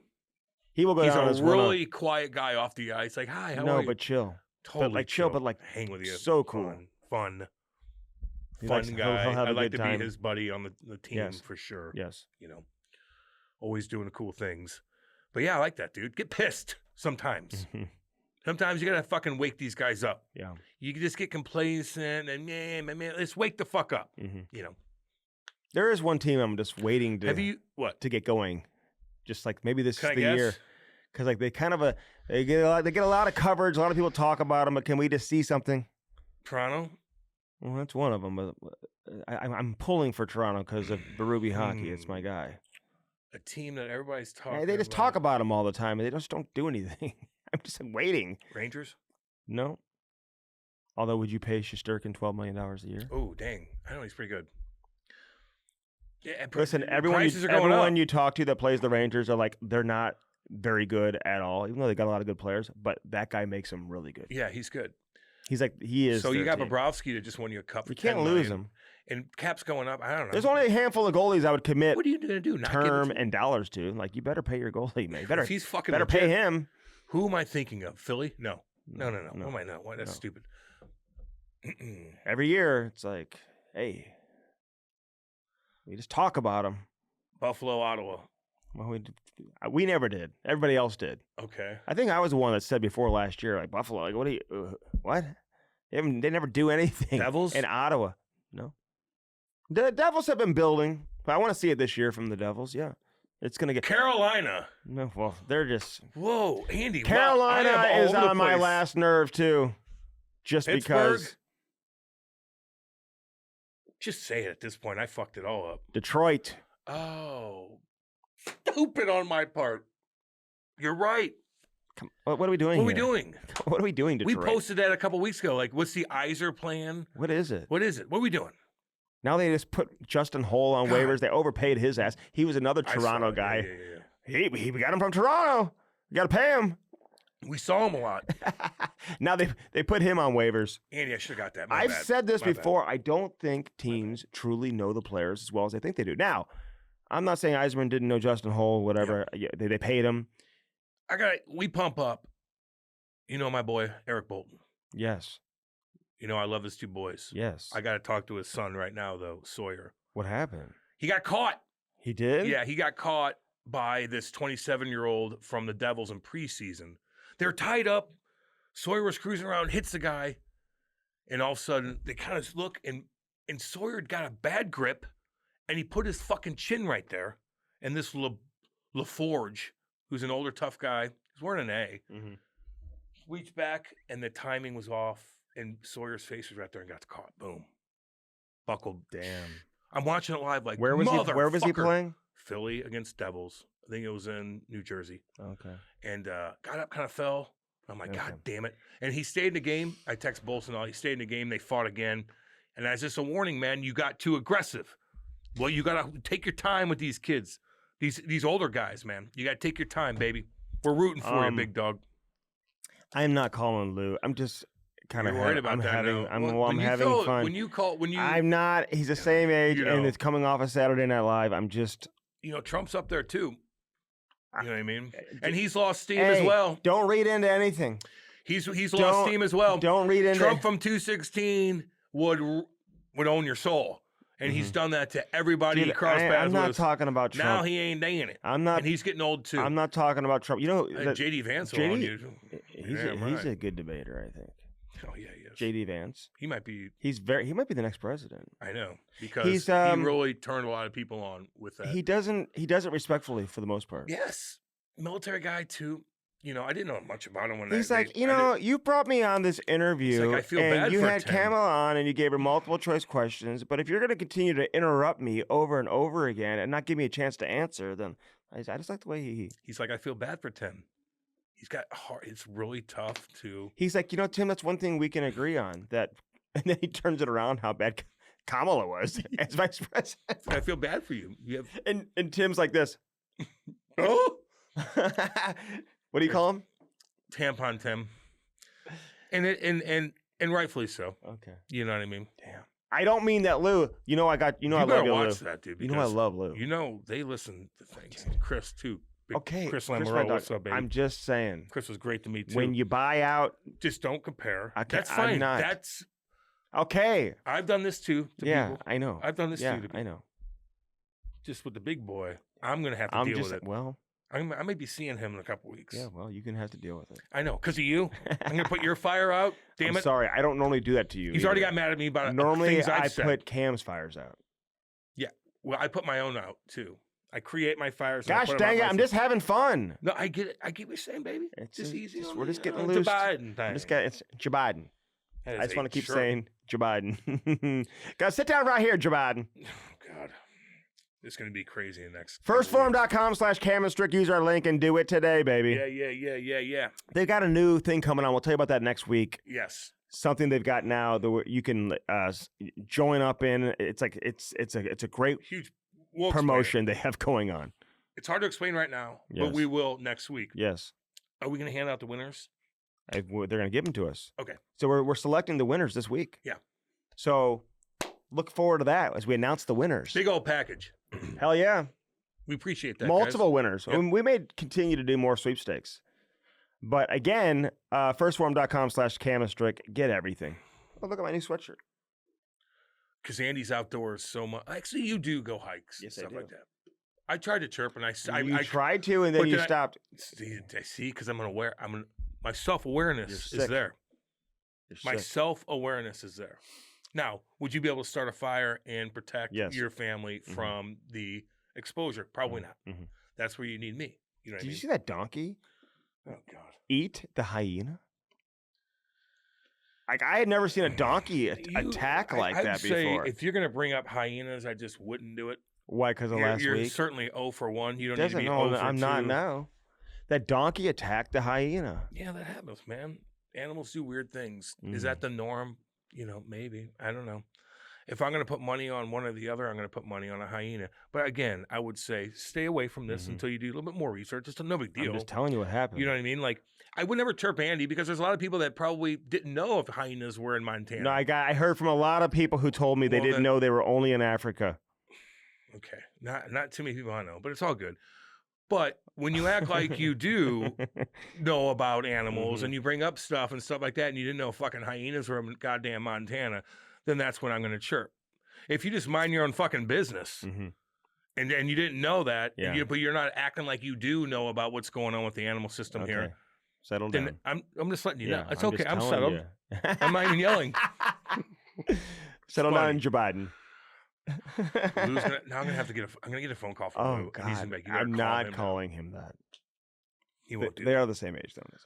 Although I have gotten calls from and Lou. I just wonder, like, if I'm the owner and my GM calls me and says, "Hey, you know that guy we just committed 7 years to? I'm putting him on waivers.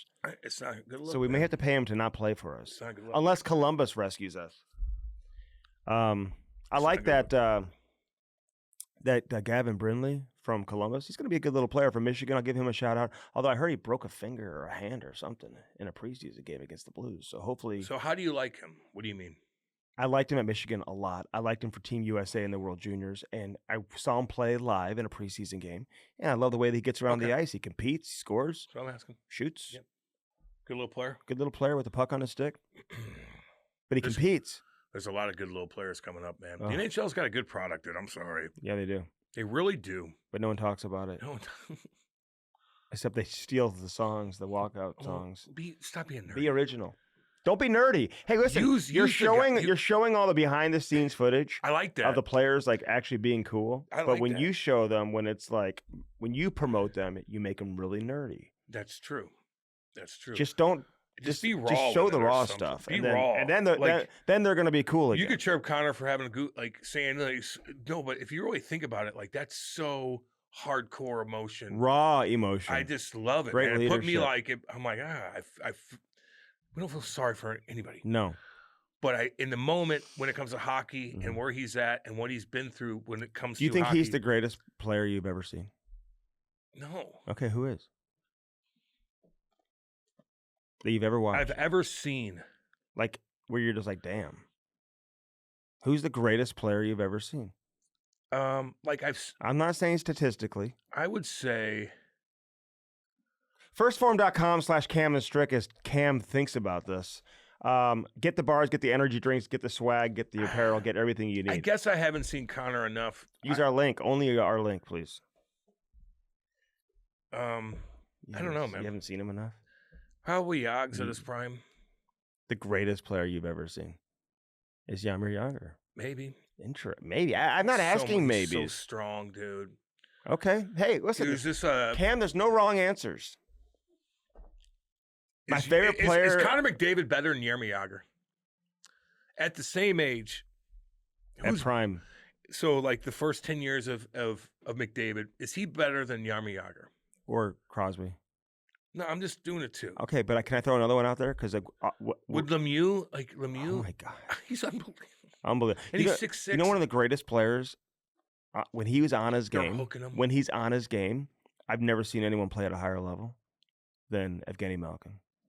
Okay, yeah, I'm not putting him in any of that category. I'm just saying. When he was on his game a few years back in the playoffs, when they were winning cups, Pavel Bure was unbelievable too. He didn't take over the game like these guys did. Yes, he did. Not like these guys. Yes, did. he did. He'd get his breakaways and score a goal. He'd go into end. But like Malkin had the puck the entire game. Yeah, sometimes he does. I'm going back when they were winning cups, dude. Like you just got to hear me out for that. Datsuk, I don't know. Datsuk, unbelievable. Jesus, dude. There's a lot, and there's a lot of guys that played on different teams that were more balanced, maybe too. That just did what they had to do. I don't know.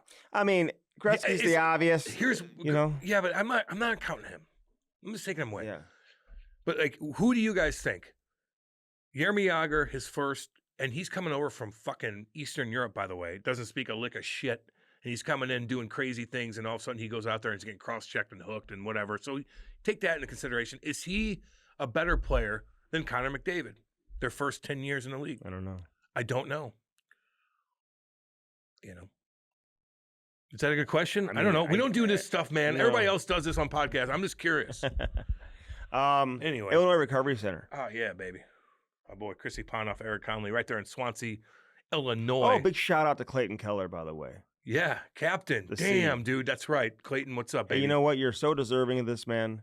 He is quietly evolved into a superstar in the league. Hasn't gotten the proper credit. Hasn't gotten the proper recognition. He's a hidden gem that's been stuck. I know. In the desert. In the desert. Finally free. With rattlesnakes. Finally, them down. Finally free in Utah with the Hockey Club of Utah. Free yourself, baby. They're taking him everywhere on like tours and probably taking him. Come on, Clayton. Clayton, you're coming to this. You got to talk to 50 people here. You're going to have to go there. You're going to have to do this. You're going to have to do this. Now skate. Now do a commercial. Do doop. Channel 4. Clayton, there's 24 hours in the day. I need you for 23. 23. Get that hour's sleep. He's got to do what he's got to do, though. I need you to go ski. Go take that town over. Clayton, listen to me. Take that town over. Go take that town over.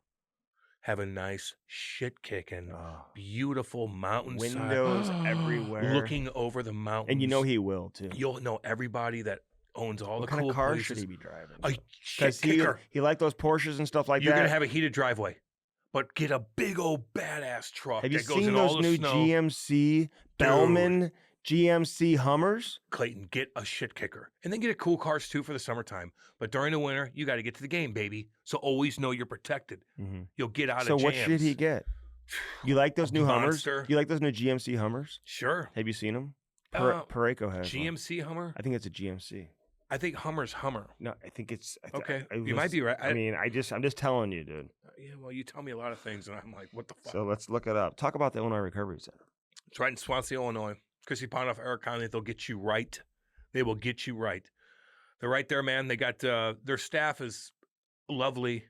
They'll help you. And staff's like the easiest thing that they could hire too, because people that have been through it or family members been through it. So there's always people that are willing and wanting to work at places like that. They'll get you right. I've seen it firsthand. I know those guys personally. They are awesome people. That's Chrissy Ponoff. That's Eric Conley. And that's the Illinois Recovery Center in Swansea, Illinois. Get it done and get it done now. They'll help you. Yes. So, man, hurry up. This is a GMC Hummer. This new one. Okay, cool. Yeah, cool. Actually, Clayton, you know what you need to do is get whatever they give you for free. That's a shite kicker. But you need something to... He wasn't getting... Was he getting a free car in Arizona? Probably, dude. Probably. We were getting free cars, ain't he? Like, we can get free cars. In Arizona? In here. It's $100,000. They're like, you play for who? It's $100,000. That's the base. Dude, that town's not that big, homie. There's not much going on. They're going to know who the in Utah Arizona, Hockey Club is. I'm talking about Arizona. Though. Oh, okay. Did he get a free car in Arizona? I bet he did. Okay. A free Porsche? Until they saw the rink that they're playing in. The guy's like, take it back. He's like, why? Can you do a commercial? Wait, this is for college guys. Wait. With Devin Booker from the Suns. So anyway, I'm excited, man. I'll be going. I'd like to go up to Utah. Congrats with a C. Yeah, congrats, baby. Let's go. Clayton Keller, baby. Hey, those jerseys are kind of growing on me, too. The Utah Hockey Club. They should probably change everything. To the Yeti. The Sand-Squanch. Goddamn right. Thousands. They just saw one. They saw a video. TMZ caught a Sam Squanch the other day. Really? You didn't see that mug? No. Yes. No, I didn't see that. TMZ, Illinois and of course, Recovery Center. The guy's shaky still, but it's IRC, IllinoisRecoveryCenter.com, man. Listen, yeah, anybody you know that needs help, man, reach out. Man. I already said it, baby. We'll you're looking at your phone. We're like, we got Ben Bishop coming Proper on. Cannabis, baby. Use that yeah. promo code, CamandStrict20. It's going to save you 20%. Get that mind right. Hey, if you're dealing with sleep issues like I am, because Cam's been stressing me out a little bit, so I hadn't been sleeping well the last 2 or 3 nights. So if I didn't have Proper to help me sleep with that nighttime, night. I get that. No, it helps. I would be a zombie today. I probably would have been late. You were late anyway.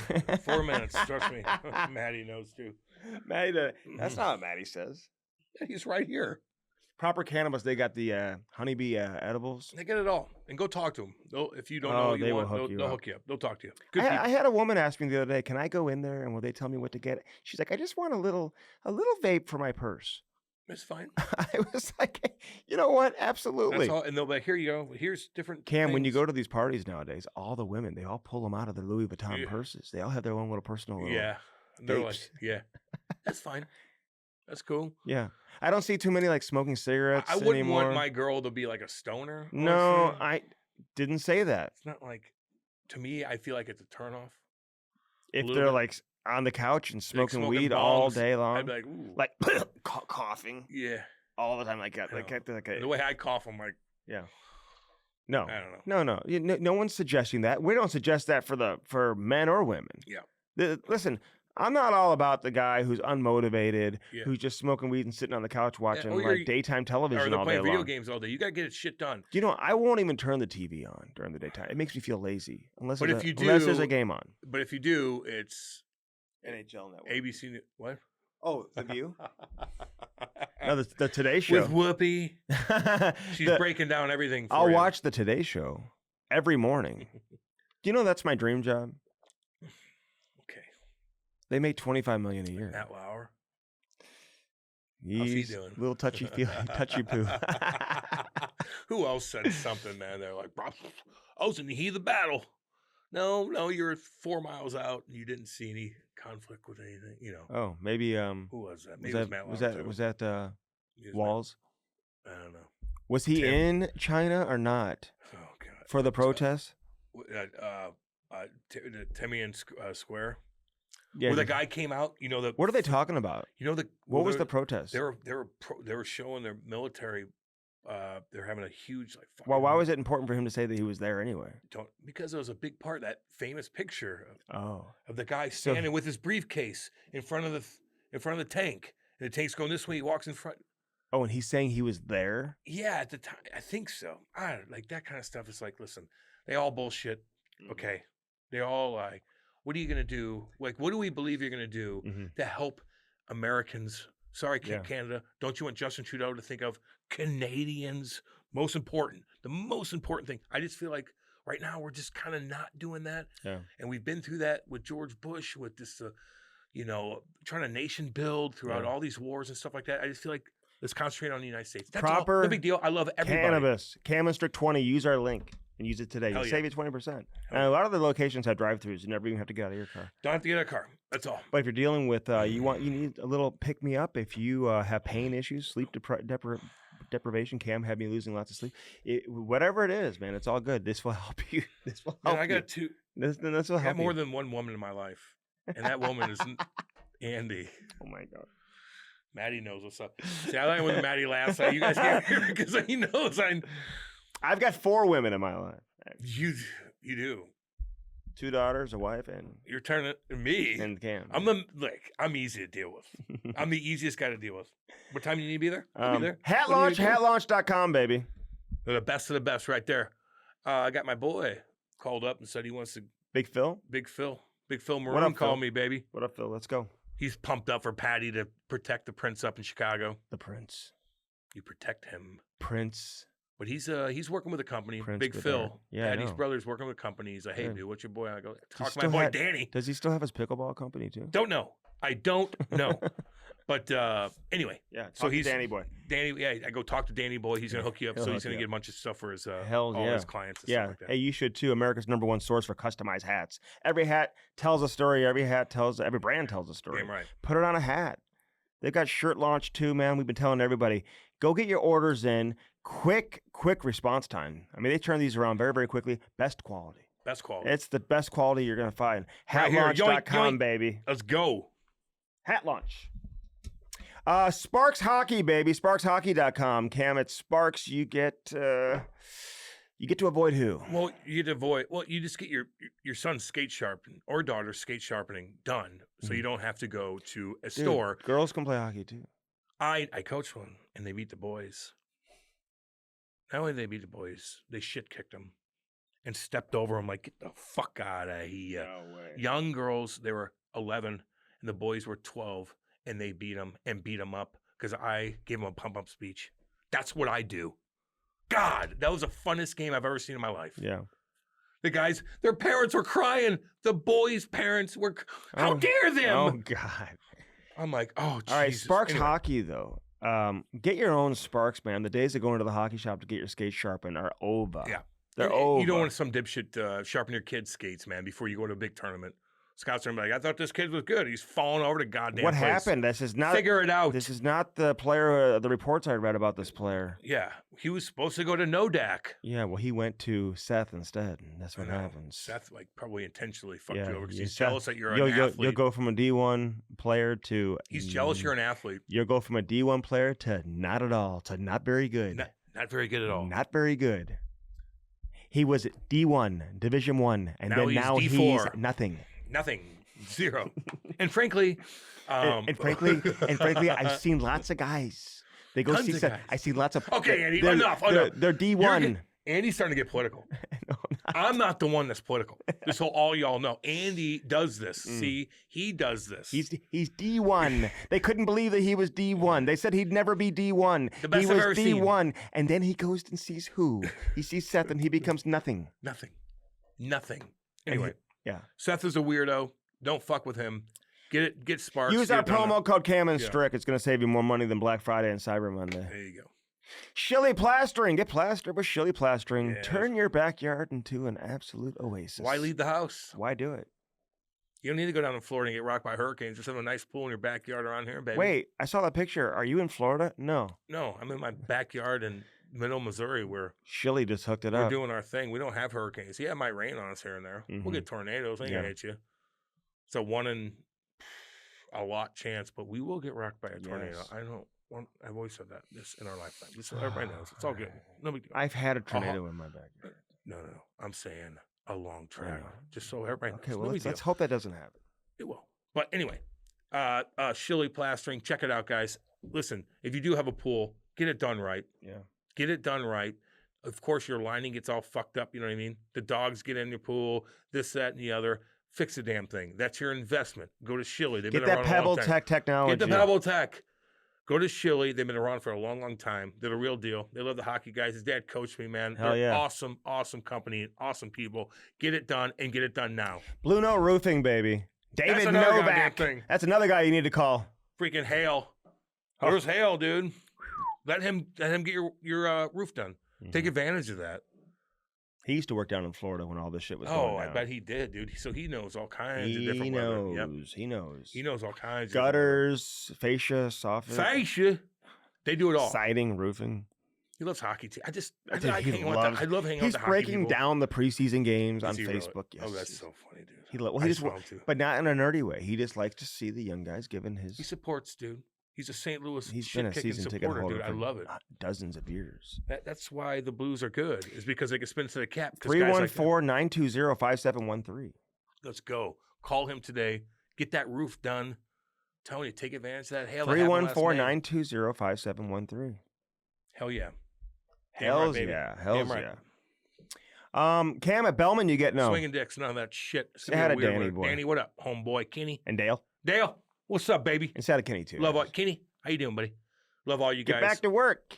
Get back to fucking work. I told you. Hey, listen, they got Buick GMC on one side of the street, which means they got that GMC Hummer. Which I am looking at. Dude, they got all kinds of stuff there. I am looking at that. Troy, Missouri, by the way. Where? Troy. I watched that movie Chrysler, the other day Dodge, with, Jeep, Ram on the other side of the street. You ever see Troy, the movie with Brad Pitt? Oh, I think pretty dang good. Yeah. Pretty dang good. I don't watch too many movies, you know. No, I know. Yeah. I know you don't. I do. I don't get into too many. I don't have time for that. I mean, it's 2004. You could have watched it in 2005. What were we doing then? Blogging? Buick GMC, Chrysler, Dodge, Jeep, Ram. I am looking at that Hummer. I'm thinking about getting one. It would fit me. I'd actually. You look like a Hummer guy with a big cigar. Oh yeah. Yeah. Just shit kicking. Shit kicking.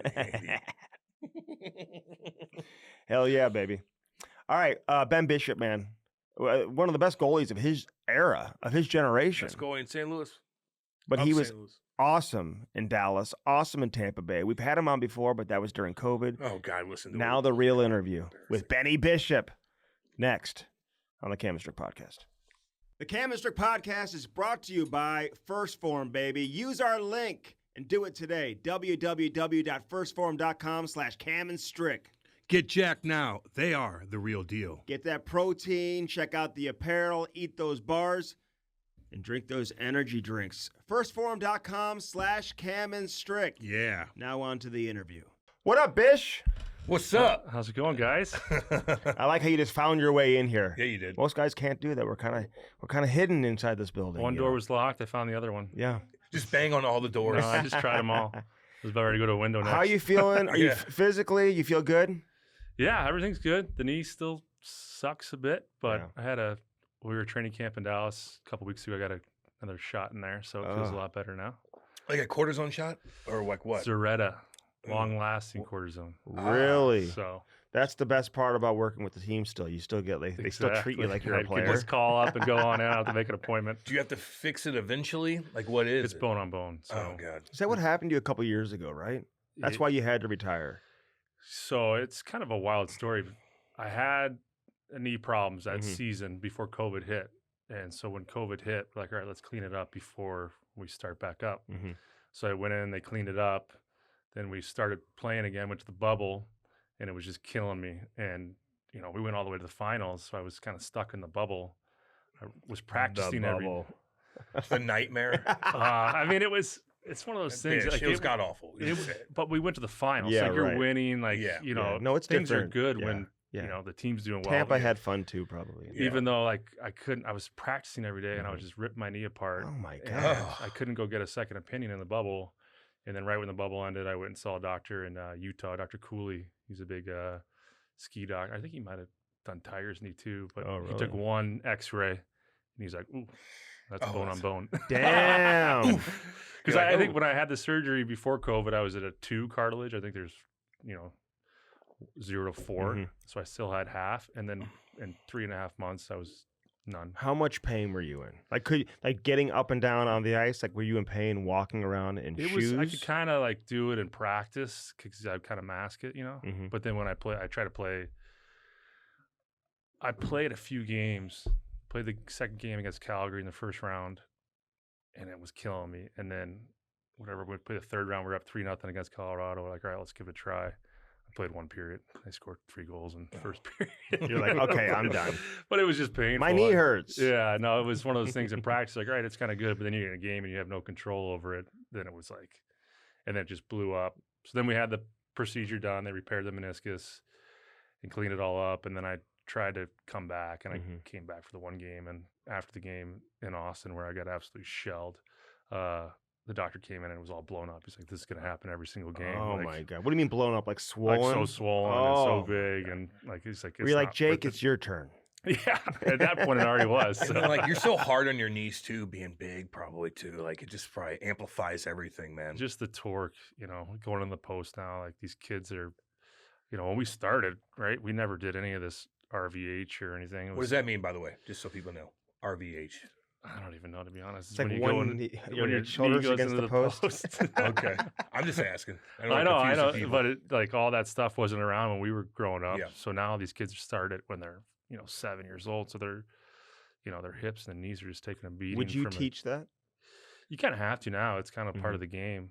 But like, what's the advantage of playing that way versus like how you were taught?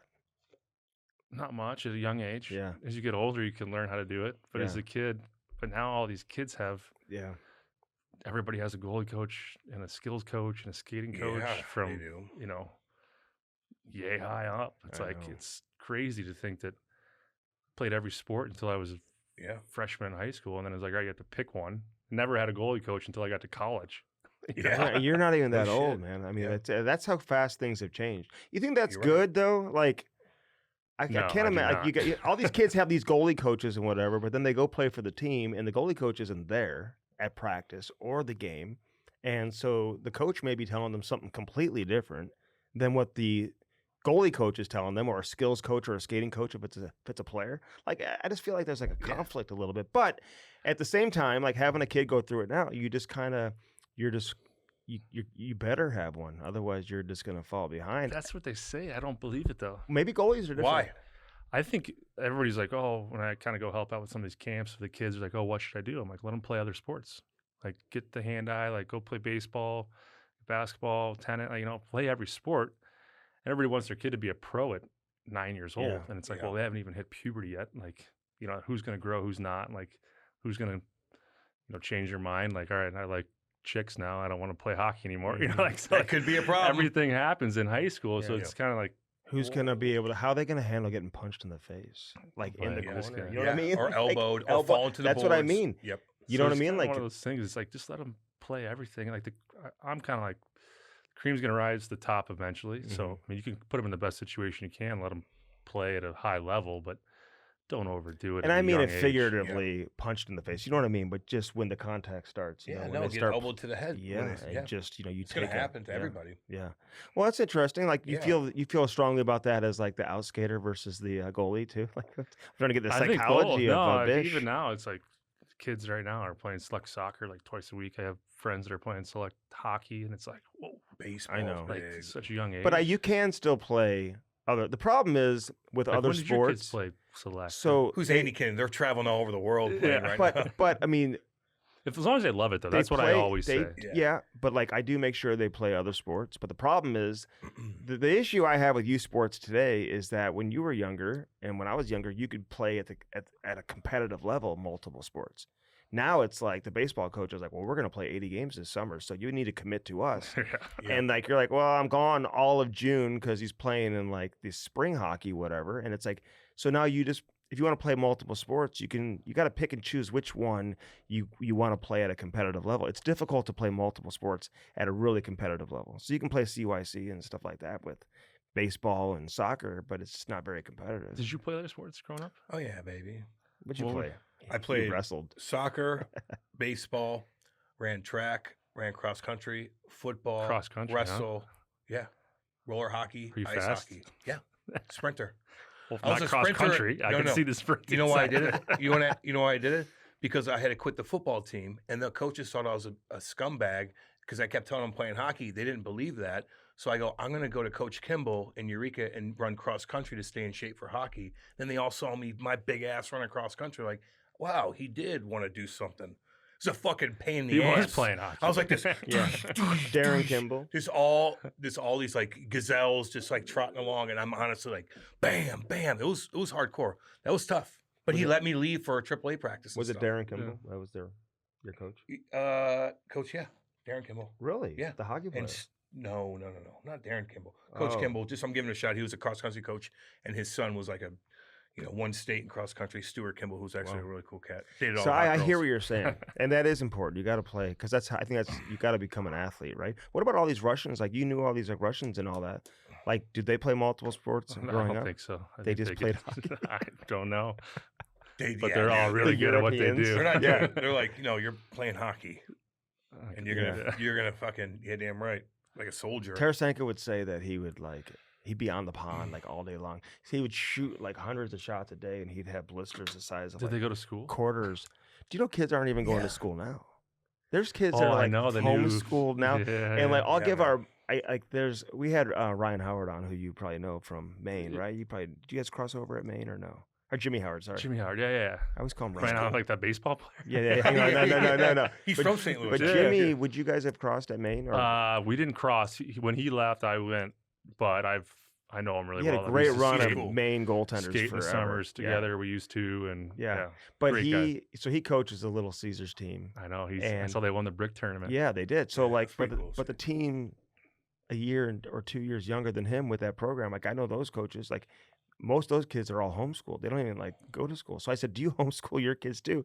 He doesn't do that, but it's like, and I know kids here now and not even going to the academies because like you got to be in like 6th grade to go to the academies. Academy, So they're just being like homeschooled. They have it in Dallas had a lot too. To do with that too. The hockey academies, which is great. Yeah. I mean, I'm not anti the academy. It's good. Definitely good for the development in hockey. I don't know about socially. Academically. Oh, academically, yeah. We forget about that. Yeah, no doubt. Man, oh man. Do you miss it? Like, do you miss playing? I do. I miss the games. Yeah. A lot. Like when you go to a game and you're like, all right, it'd be fun to be out there right now. Playoff games, not so much the practices. How old were you when you had to retire? It's a couple years ago. I wouldn't say. How many years ago was it now? It's crazy to think. Like 34. Okay. 3 years ago. Dan, you were still in your prime. I was still going. Yeah. I was feeling really good before that happened. Yeah. It all happened in, 3 months. Yeah. So it was kind of upsetting, but I'm so thankful that it happened at the end of my had career. an amazing Like run, man. I feel bad for these kids to get hurt now when they're in their young 20s. Yeah. Like I feel very thankful that I got to experience what I got to do before it happened. Like so I that helped me get over it a little bit more, just because I felt like I had a career.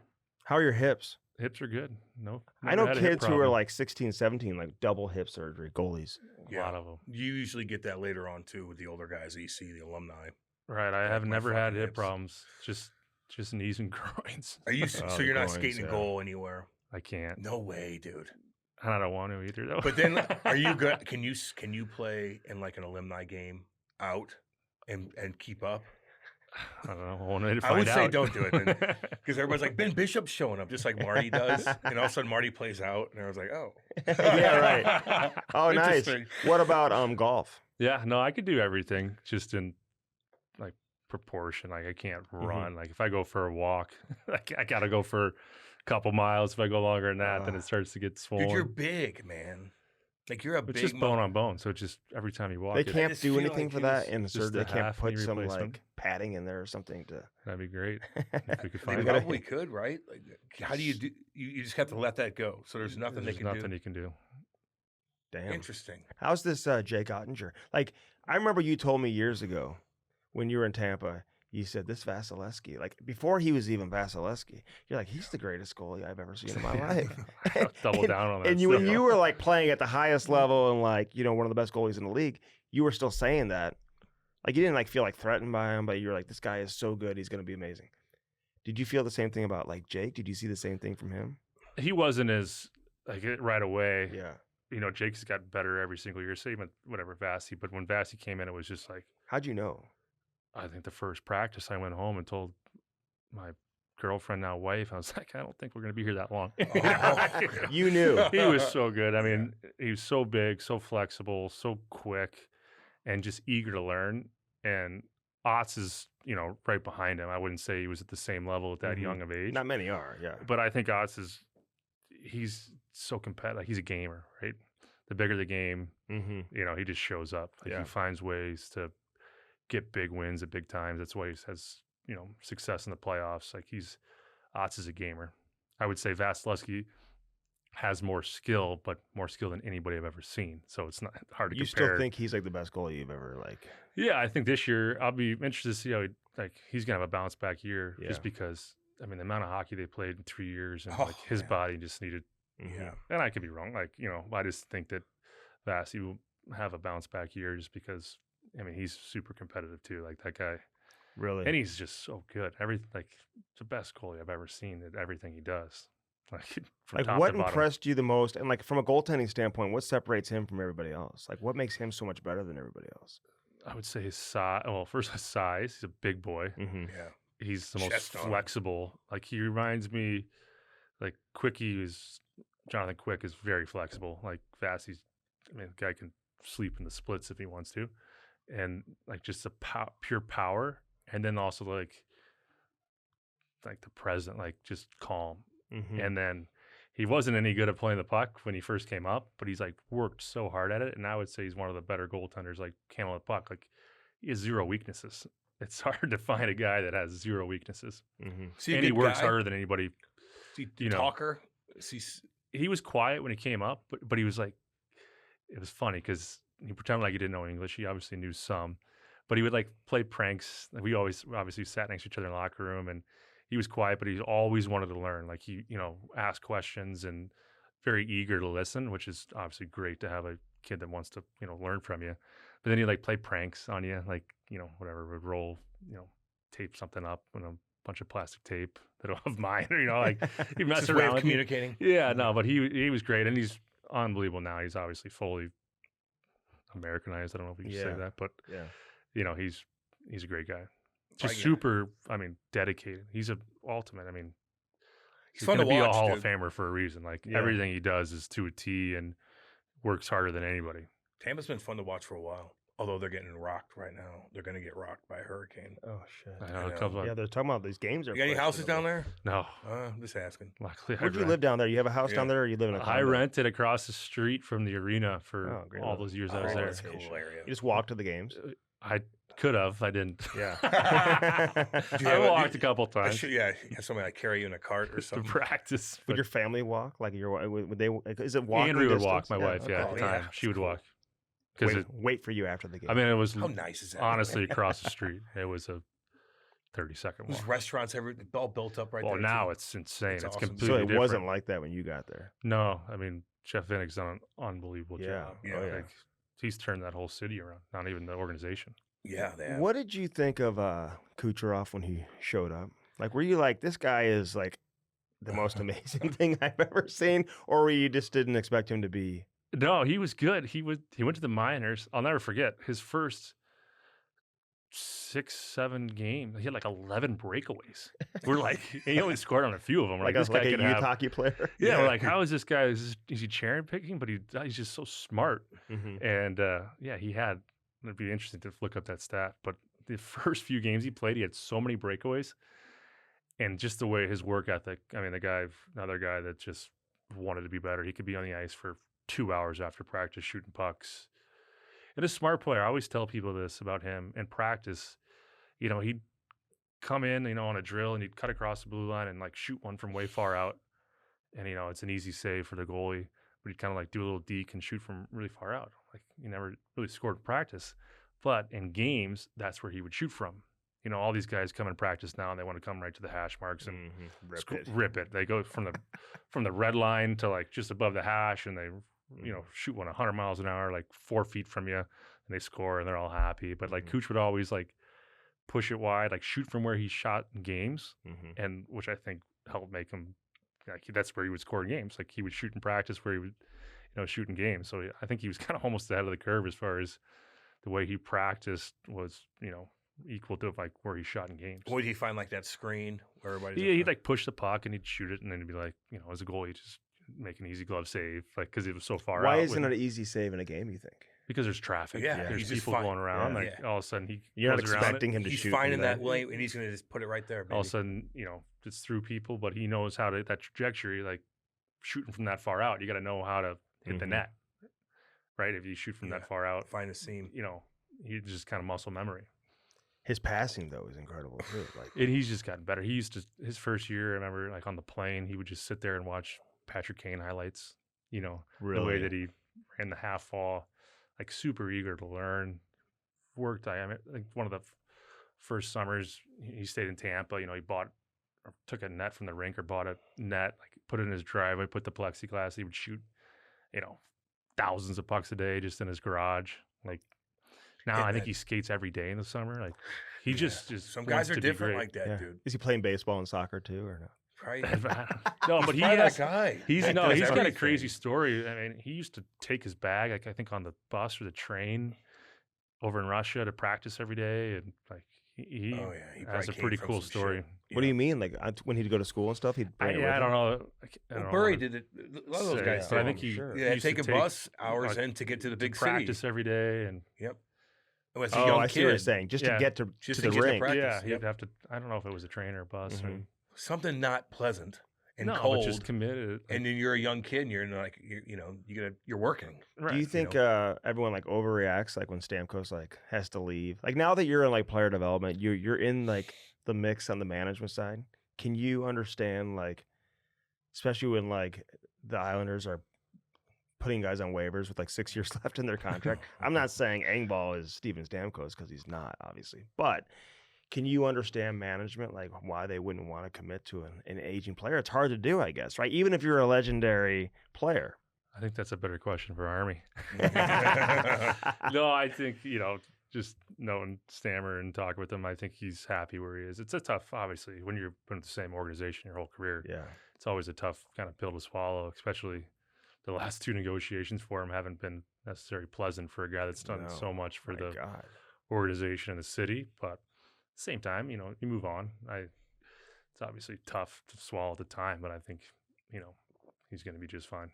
Going to a great spot. Damn right he is. Because going to Dallas was great for your career too, right? I mean, you had a great run in Tampa, but like you were able to continue that in Dallas too. Right, and you find new places, and he's gonna have. It's also kind of, I think it's kind of neat. I mean, I've been in 5 different teams, so it's a little different to say, but it's nice to see different organizations and different teams, meet people. Yeah, you're a Los Angeles Kings legend. Yeah, right. Well, how many games did you play for the 7 Kings? games, maybe. 7? Yeah, I was gonna say, I'm like, Kings. I'm like, interesting. Yeah, you went there at the right. trade deadline, That right? was very odd trade, but Who sent you there? Ottawa?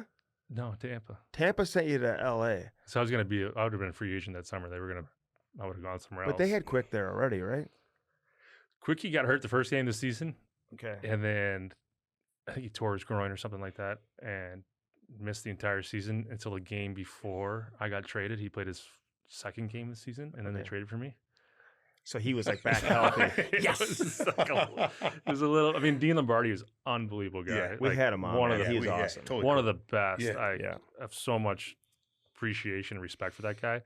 But he kind of called me in because it was obviously a little odd for everybody involved. Mm-hmm. And he's like, I think it was the year that the Cubs won the World Series. They got like Chapman, and we were kind of they were out of the playoffs when I got traded there. So it was like, all right, we had to get in.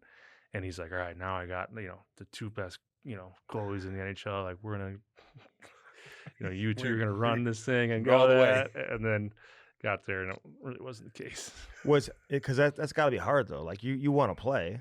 Yeah, I and know. you and I was Quick not knew happy. each other probably from. I was not happy. How do you? But you come to a team that like has won before. That's and what. like, I was super excited. I'm what like, are you all right, supposed to do? Like, these what do you guys have say? Won a couple cups. Like Ginla got traded there too, so we're sitting there, like having dinner the first night. Like, all right, this is gonna be great. Maybe we can if we get in the playoffs. This team's won before, and we got there, and it was kind of like it wasn't gonna happen. Who was coaching the team then? Daryl. Oh yeah. How was he? He was great. He's a funny individual. He's one of like the kindest, people kind of around the like, asking about your family, like always one of the kids involved, like super family guy, come back and ask about everybody. But then when you got to put his coaching hat on kind of before games, it was sometimes a little different. Like he might not remember your name as a young kid.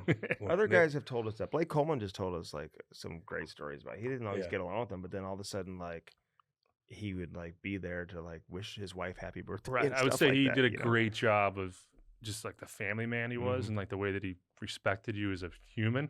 Yeah. And then the way that he treated you as a hockey player. I didn't have that much involvement with him. Yeah. Like he was always great to me. Anybody, you could tell he really cared about, people in general, but minus, then he was a coach. So then the hockey side was a little different. It had a couple interesting pregame speeches. I bet.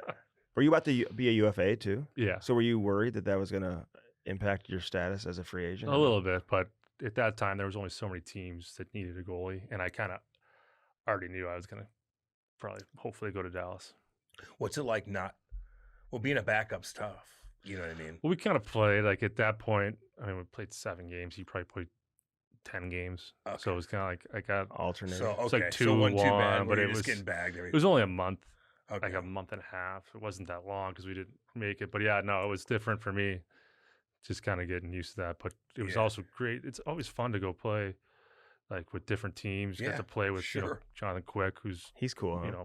So you could do probably a Hall of Famer, right? Yeah. He's definitely a Hall of Famer. Yeah. And then like Kopitar and Dowdy, you still learn from all these different guys, like and how they practice, how they play, and just kind of it's neat to play for different organizations. feel bad for Dowdy right now.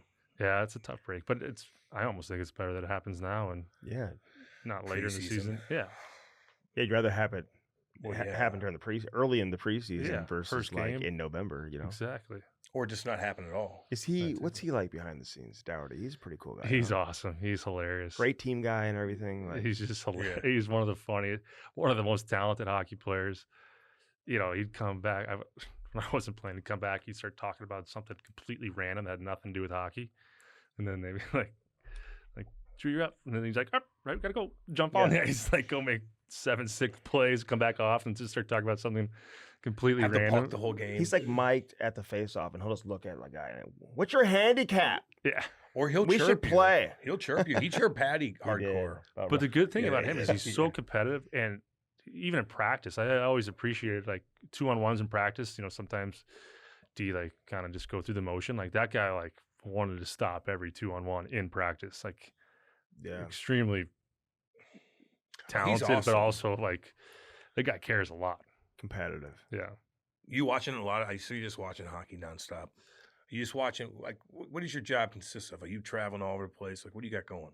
So I'm doing the player development with Dallas. So I travel. Like tomorrow, I'm going to Austin. I'll go there for the week, watch our minor league team play this weekend, the home opener, and then go back there again in a couple weeks. Then kind of go visit the prospects around them.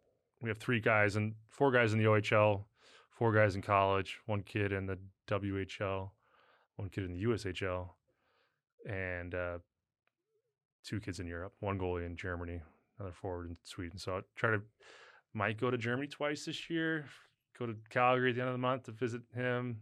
Just kind of, I watch their shifts. Like I watched the shifts from yesterday. Kind of just. So you're not just evaluating goalies and like watching goalies. You're watching everybody. Are you texting these guys after games and stuff or no? Not after every game. No. I just keep in touch with them, talk with the coaches, make sure kind of everything's going good with them. Yeah. And then I actually just called our guy from Green Bay. He's with Chaminade. Who's that? Patrick McCadden. Oh, yeah. I think it's McCadden, right? Yeah, he's not a goalie, though, right? That, make sure I get his name right. Yeah, we'll edit that out. Yeah. You don't edit that. Yeah. Make sure I get his name right. He's probably But he went to Dallas' first. Chaminade, and now he's the head coach and the GM of Green Bay. Oh, really? Yeah, so that's pretty. He was a freshman when I was a junior at Chaminade. Oh, so he's the coach. He's not the coach and the GM. Okay. But he's only 35. He's a young guy. I was going to say. It's a pretty good job for. So I was talking to him the other day, which is fun to catch up with him. I was, looking at him, I'm like, is that the guy I think it is? And I look it up, and it's like, look at his Chaminade College. Yeah. So. Chaminade's put out some people, man. Do you see a difference between like the CHL versus the USHL? Do you feel like there's one's a higher level than the other? I haven't watched the USHL yet. We didn't have anybody in the USHL last year, but I watched a lot of the OHL last year compared to college. I think college is a step ahead. Yeah, just older, more mature players, which makes sense. Stronger. They're not playing as but much. But now you got all this, like, the CHL players are going to be eligible. Yeah. It'll be interesting to see how it happens. I don't know like how soon it's going to happen, but whenever it does, it will be completely different for college. You're like, do I want to go after this, senior in high school, or do I want to go get this guy that's played 2 years in the OHL or the WHL? Like, well, they get them to commit and they go play in the USHL or the OHL or whatever, for 2 years and then come back. Yeah, exactly. You can develop them in the CHL and then take them. It just makes too much sense. That's a good run for a kid too to have a good hockey run if they don't do anything after college. Well, that's the hard part about the kids now that you draft. You get 2 years in the OHL and you have to make a decision on them. Where if they go to college, you have 3 years, essentially 4 years to make a decision on a kid. So it's a lot more. It's a little bit easier to make a decision on a kid you've watched for 3 to 4 years instead of 2 quick ones when they're still babies, essentially. Yeah. How's that place in Austin? How's the rink and all that? They do a great job. Austin's pretty cool, huh? It is. It's in Cedar Park, so it's a little bit further away from Austin. It's like 45 minutes. Like people Eureka. go to those games? Like Eureka? Bunch of hillbillies? They get a lot of... They do. They do well. They do really well. Cool. Austin's a cool town, though, it's isn't growing. it? Really cool it's exploding. Yeah. Cedar Park was kind of expensive, middle of nowhere. Now it's Austin's growing all the way out there, and now they're growing past Cedar Park. So it's a poppin' city. Damn, dude. Well, I'm waiting for Dallas to just take that next step in the playoffs. Just do it, man. Like they have so much regular season success. Yeah. Their core players, I've always loved watching these guys play. Yep. Like Sagan and Ben and those guys. You know what I mean? Like I'd like to see them get it done before they're done. Right there. I mean, it's another big year. I mean, we're I would say just as good as anybody else, but then when it gets to the playoffs, it's just all about who gets the bounces. Got to have some luck. You got to have some luck. You got to stay healthy. There's so many variables when you get to the playoffs. I mean, everybody that's in the playoffs is a good team. So you never know what's going to happen until you get there. They're battle ready, though, man. They've been through a lot. We've been through a lot now. The guys have enough experience, but at the same time, you got to just get a little.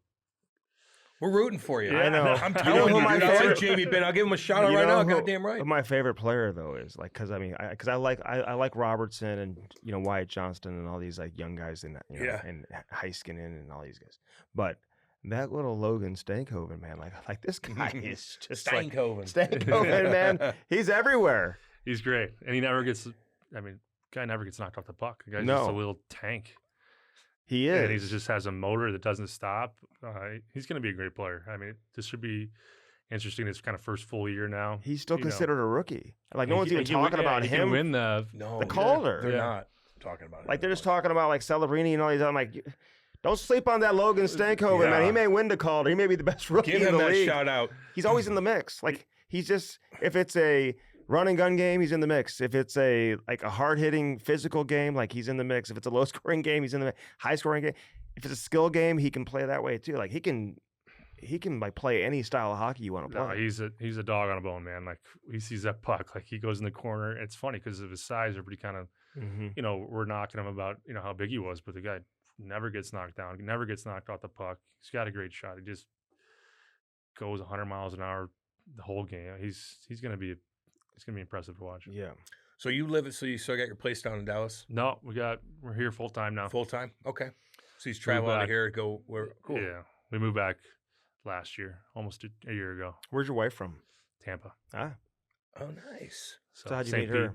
At the game? She was at a bar. That's all right. No, see, he sticks out at a bar. I know. It's like, who's Good that? for you. Good for you. He must play for the Buccaneers. Age, by the way. You look good, man. He must play for the Buccaneers. Knew nothing about a basketball player. She knew nothing about hockey. It's great though. That's great though. Now, like whatever, she wanted to take Benjamin, our oldest boy. Now he's doing the hockey, so she's like, "I'll take him." I was she knows now. I'm home. I can take him, but it's like she loves it now. Yeah, taking him, and so it's fun to watch. Benjamin, how much she's grown. Like she didn't know a single rule when I first met her. Yeah, and now she knows the game quite a bit. It's funny how that works, man. Like you meet a girl that's not into hockey, and all of a sudden you start dating her, and it's full-fledged, in your face every day, every second of the day, and they become to love it, man. You know what I mean? Every now and then I still get those questions like, what does that mean? Like, what's that rule? Yeah. It's hard. Hockey's hard to get into. We have a lot of rules, to be honest. Well, it's just everything about it's tough for a kid. Trying to put skates on, doing this, falling into the boards. Like it's like a parent has hard to be just as committed as the kid. Yeah, the parents have to keep them going at a young age. Otherwise, I went to Centene twice last weekend. It's like, yeah. At least Centene's nice though, man. No, it's always beautiful. Go in the alumni room, do your thing, have a beer. Whatever. How do you get in there? You get a pass? We'll get you set up for that. Like that's an easy you are an alumni. I'll text BA I tried to now, actually go in there. I wanted to see it. I've only been to that rink. Oh man. Now probably 3 times. Well, you're gonna be living there. Hey, how did it go down between you and they chose basically you and Brian Elliott were both in camp. You could have been the long-term goalie here for years and years and years. Like, did that bother you that? And now you're like a Peoria Riverman Hall of Famer or something like that. I saw that he's going in the Peoria Hall of Fame. Did, yeah, earlier this year. When did you already go in? I did. Oh, congratulations! Hell yeah, buddy! Earlier this year, yeah, it was great to go back. Is that your first Hall of Fame that you've gone into? Yeah, I think so. You got a lot more coming up. Oh, you got some more coming up. But it was fun. It was, they called and asked and whatnot. But it's fun to go back there. I hadn't been back there since I played, so it was just kind of not much changed. But it was neat to just kind of go back and see a lot of the fans that were there when you were there. And now it's How long were you there? 3.5 years. Wow. Okay, you played a long time down there. But it was one of the Guy Trudell is a coach now, and whatever they're a good team. So go in there, it's a little different. Like they won the game and speech, and they wheel in the cart of like beers and White Claws, and they're playing the music. Everybody starts chucking beers. Like this is awesome. This is like, not the Peoria I knew. No. Yeah, really. These guys have a lot of fun. You think the American League is crucial for goaltenders? Like you don't see too many goalies step right into the NHL anyway, but it's important though, right, to go down there and play. I do, especially. You just got to learn what makes you successful in an environment to where it's not make or break. Mm-hmm. There's ups. I mean, I had a lot of ups and downs in Peoria. I was not that successful. Then I had some good stints, but it wasn't really, Corey Hirsch kind of came in and kind of settled me down. He's like, all right, just stay in the blue paint, do this. And then I remember Shawsy, the D coach, before I got sent down that last year, was like, Bradshaw, yeah, you need to dominate like down there. And it was like, okay, so then like that whole year I was like, right, I kind of switched the narrative. It was like, I used to always want to like play for the Blues. Like you check like, is anybody getting hurt? Like how are they doing? And then that last year, I kind of flipped the switch. I was like, all right, I'm trying out for 30 other teams. Like I'm playing to get traded, essentially. Like then somebody didn't want to, trade for me. So I was like, all right, I'm going to go down and dominate, not care about the Blues at all at that point. Just kind of my mindset. Obviously, cared about them as your team, but just change kind of your psychological, like how we're going to go about this, like dominate and make somebody want to trade for you so you have a chance somewhere else. Because like you bring it back up when I thought I had a chance to make a team. You were ready, man. I had like one of the best training camps of my career. And then, Els and Yarrow, like I was so mad. I went to Peoria, then I called Doug and I'm like, hey, can we meet at Starbucks? Like we went there in Frontenac. Of course. And I drove back to like sit down and have another talk from Peoria. Yeah, to have another talk with him. And he was great. And he said, like, we're gonna go with these two, and if it works out, it works out. If it doesn't, then you're gonna get a shot. Well, then they end up going and win the Jennings Trophy, and Brian Elliott makes the All-Star game, and they both played great. So it was no, slight on them. They did everything they needed to do, and then Army did a great favor for me. He found a spot for me to play, and gave me a chance to go somewhere else. So it all worked out for both in the end. So what did you want to talk to Army about? Being like, hey, were you like, this is bullshit? No, you're fucking me over. I think when you have those exit meetings, Yeah. it's kind of quick, and then you just kind of let the emotion like build up. You don't really say anything in that exit meeting, then you have a day and drive home or drive up to Peoria and you think about things. Were you shocked? No, I mean, I wasn't shocked, but those guys were both good goalies too. Really good. It wasn't, we all three ended up being decent goalies in the NHL. So like I said, I have no hard feelings. It worked out for both teams. Yeah, so. Yarrow had come over from Montreal, and he was like dominant. He was like the big off-season like trade acquisition, and Elliott was good. He ended up having a great run here, and he continued it after he left here. So that's always interesting. You go to Ottawa though, and when you got to Ottawa, like, were you playing with Robin Leonard there, or where were you with? We've had him on before. Yeah. He was in Spain. Is that where he was recently? He was walking through Europe. Did he somewhere tell you guys about that snake deal? No, we didn't know about that. But it was in Missouri when I read about it. A lot of money involved too. That was weird. Really odd. Missouri. Why even fuck with that? He was great though. That guy was. He was great, but I always told people, I was like, if I ever got in an NHL fight, like, I would not fight that guy. You would not. Not like I would fight anybody else. Like I would fight anybody else if I had to. Like whatever. Even if I had to go get beat up, but I was like, I would not fight that guy. I don't know why.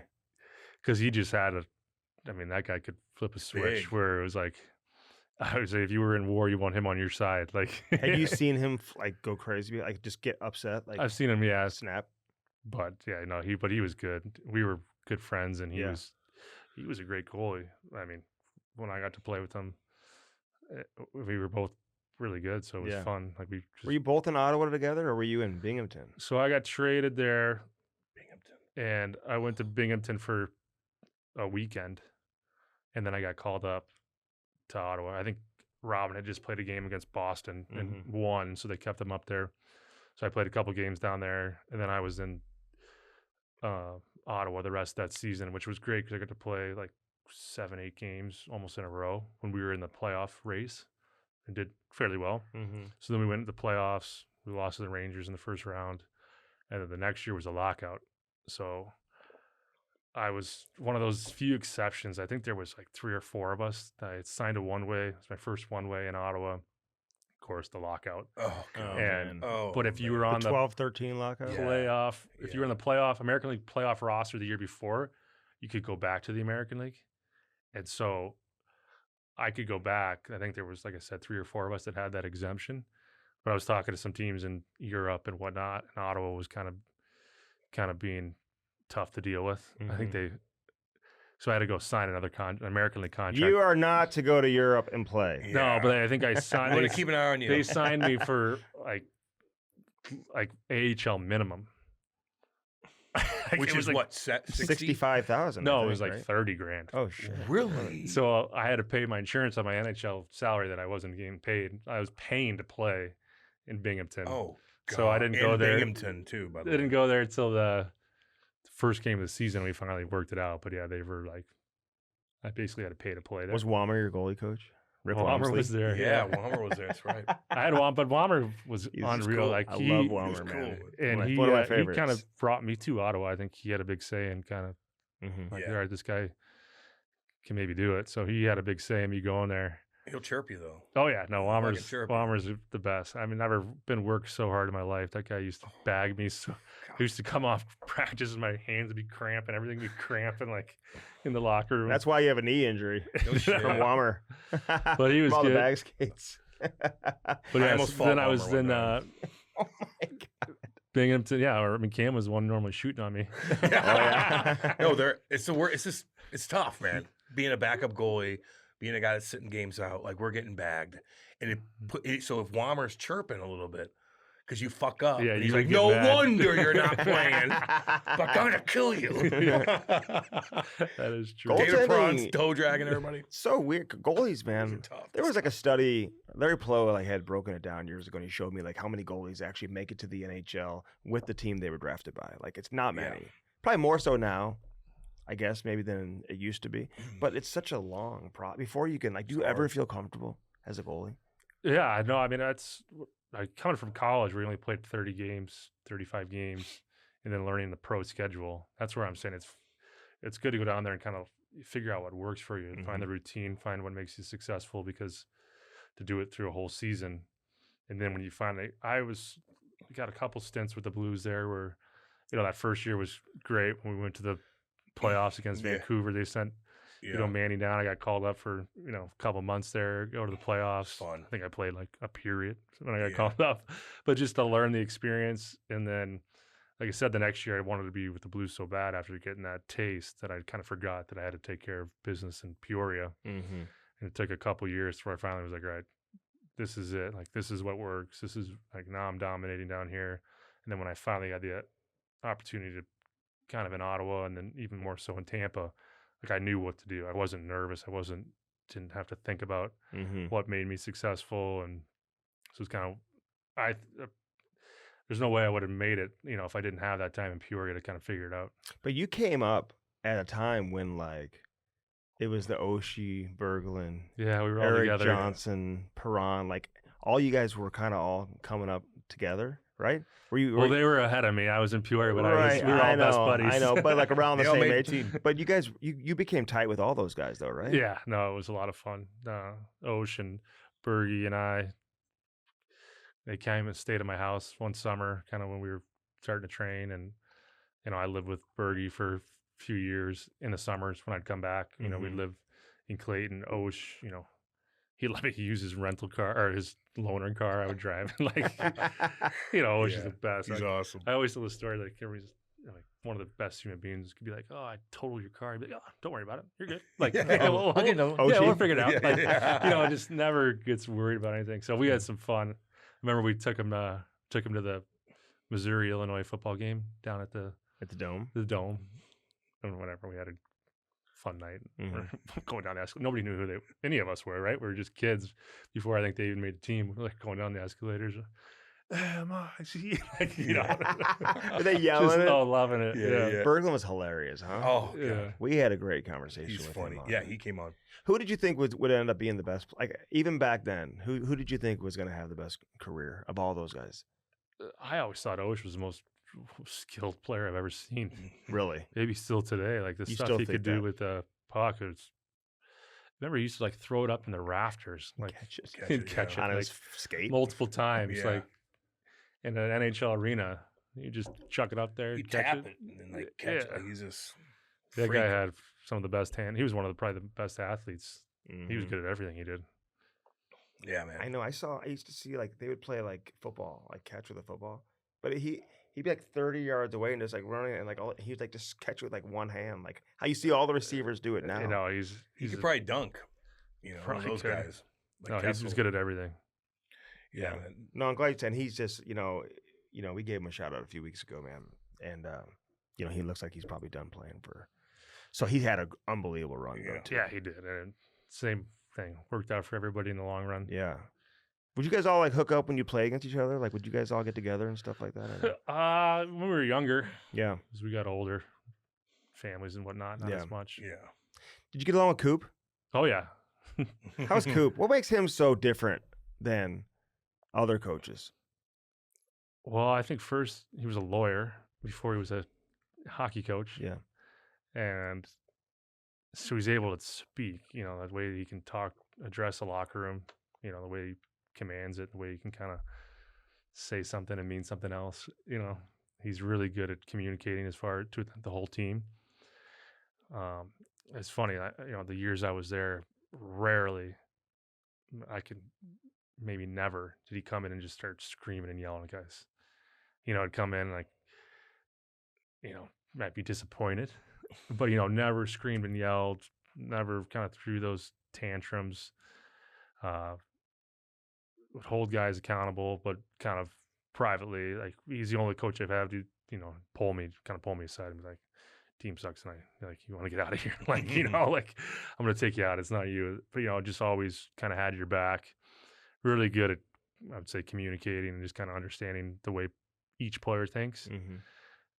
And yeah, he's just a great coach. I mean, any bad things to say about him. The guy's done it all, and he's just getting almost better every year he does it. Not too many people talk bad about him. We've had a ton of guys on. They just don't.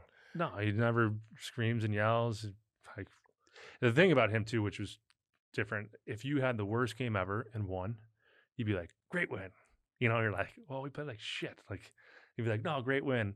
And then you lose a game, like, get smoked. You'd be like, that's all right. Like, long season, like, those games happen. Like, it was always positive. Like, really? Never like a win was a win. What about 4 in a row? No, yeah. Well, luckily we never had to do that when I was there. You think he's still like that? I don't know. I mean, I haven't had him in a long time. Yeah. On the bench. But no, I mean, I think everything he does is calculated. Mm-hmm.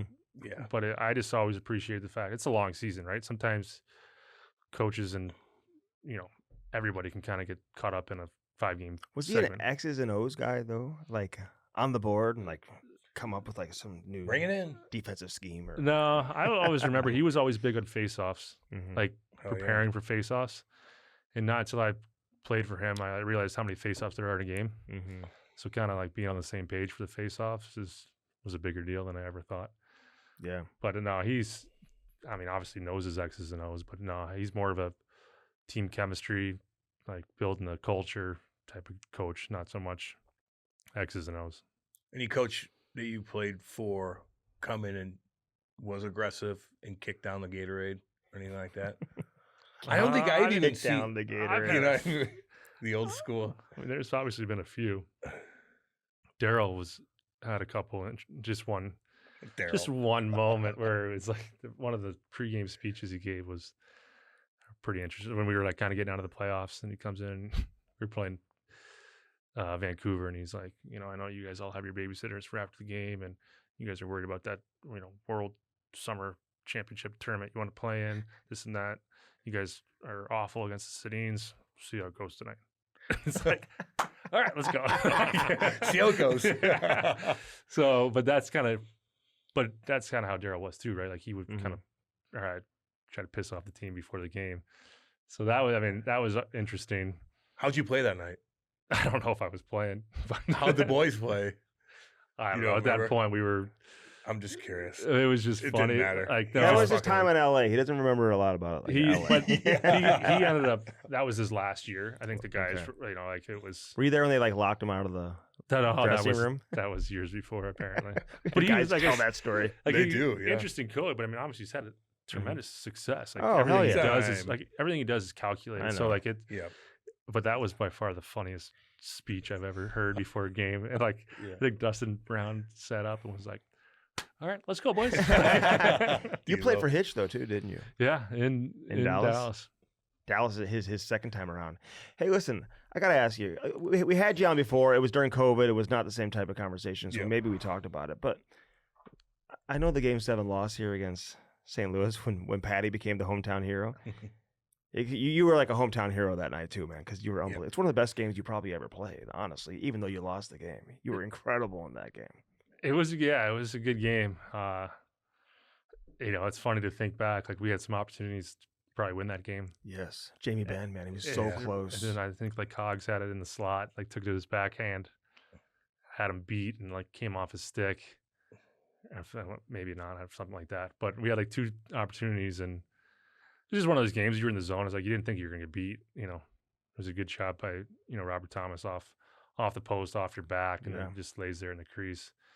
So I mean, it was tough. I was more pissed off about some of the other games in that series. Everybody talks about Game 7, but I think I could have been better in other games in that series to maybe win.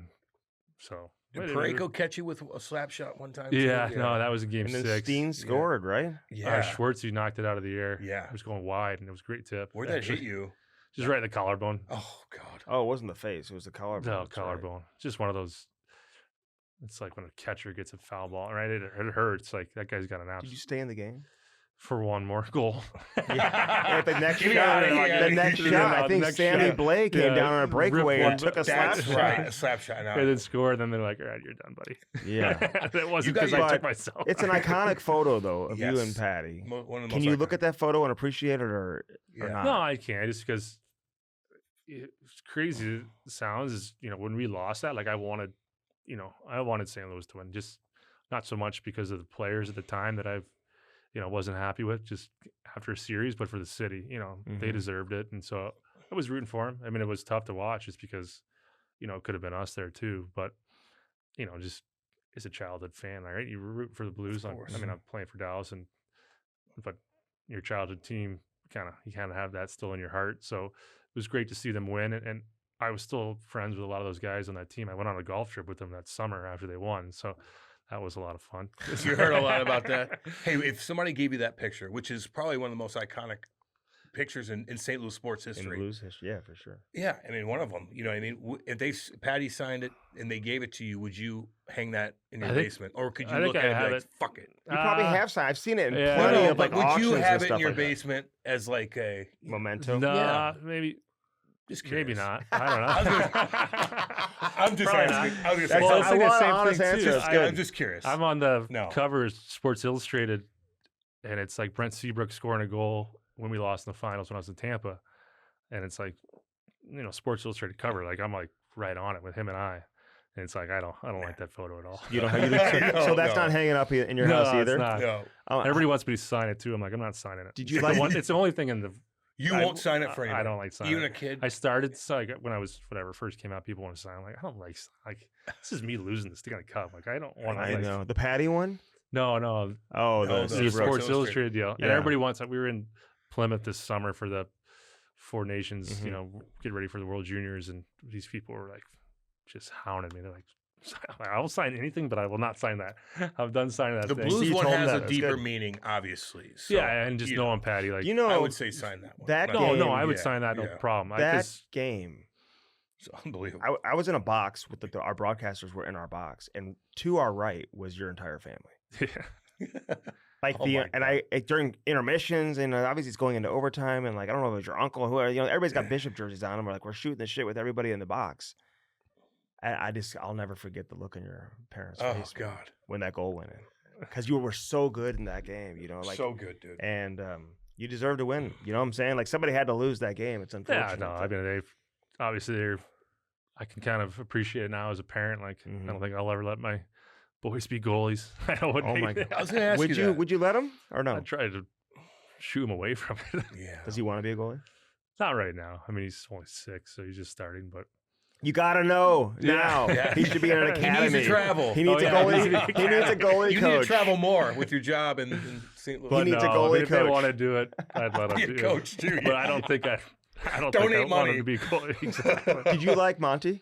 Monty was great. Yeah, he was, and then I'm glad he's cool, man. He's actually one of the feet, man. I would say he's one of the smartest hockey minds, like really? Coaches. Like he understands it better than anybody.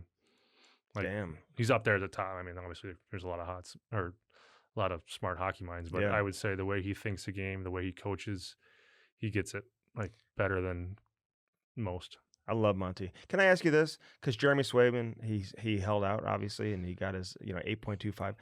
From a goalie's perspective, how will that impact his game off the start? You think not being in training camp and not having a preseason, would you be like? Would that affect your play if you didn't have a training camp and a preseason? I think you need a couple preseason games, so it might take him a couple games to kind of get up to speed. I always say, people preseason as a goal, you got to get used to the traffic. You can't practice with guys going everywhere. You kind of have to get used to the rush, kind of how fast it comes, because practice guys are going 75%. So you kind of have to get used to that timing, and then just dealing with the traffic. So it will take him 2 games, and then he'll be fine. And he's fine. And they'll be all over him one way or the other. Yeah, exactly. But he's laughing because he's got a good contract going. Yeah, I didn't see how much signing bonus. It was all signing bonus. $23 million, I think, in signing bonus. Yeah, good for him. He's a main guy too. He was there after me. So. Yeah, he was. Alaska guy. And then repping the goalie union pretty good right now. Good for him. Hey, if your kid was really, really good and he was drafted by any team, what team would you want him to grow up and be a part of and be a superstar? Would it be the Rangers? So he's a big, big superstar. What would you? The league. Well, I don't know. I'm pretty biased to these. What would you want? Southern markets with no state income tax, there like Tampa and Dallas. When's the last time you paid taxes? I guess when you moved back to St. Louis. Yeah.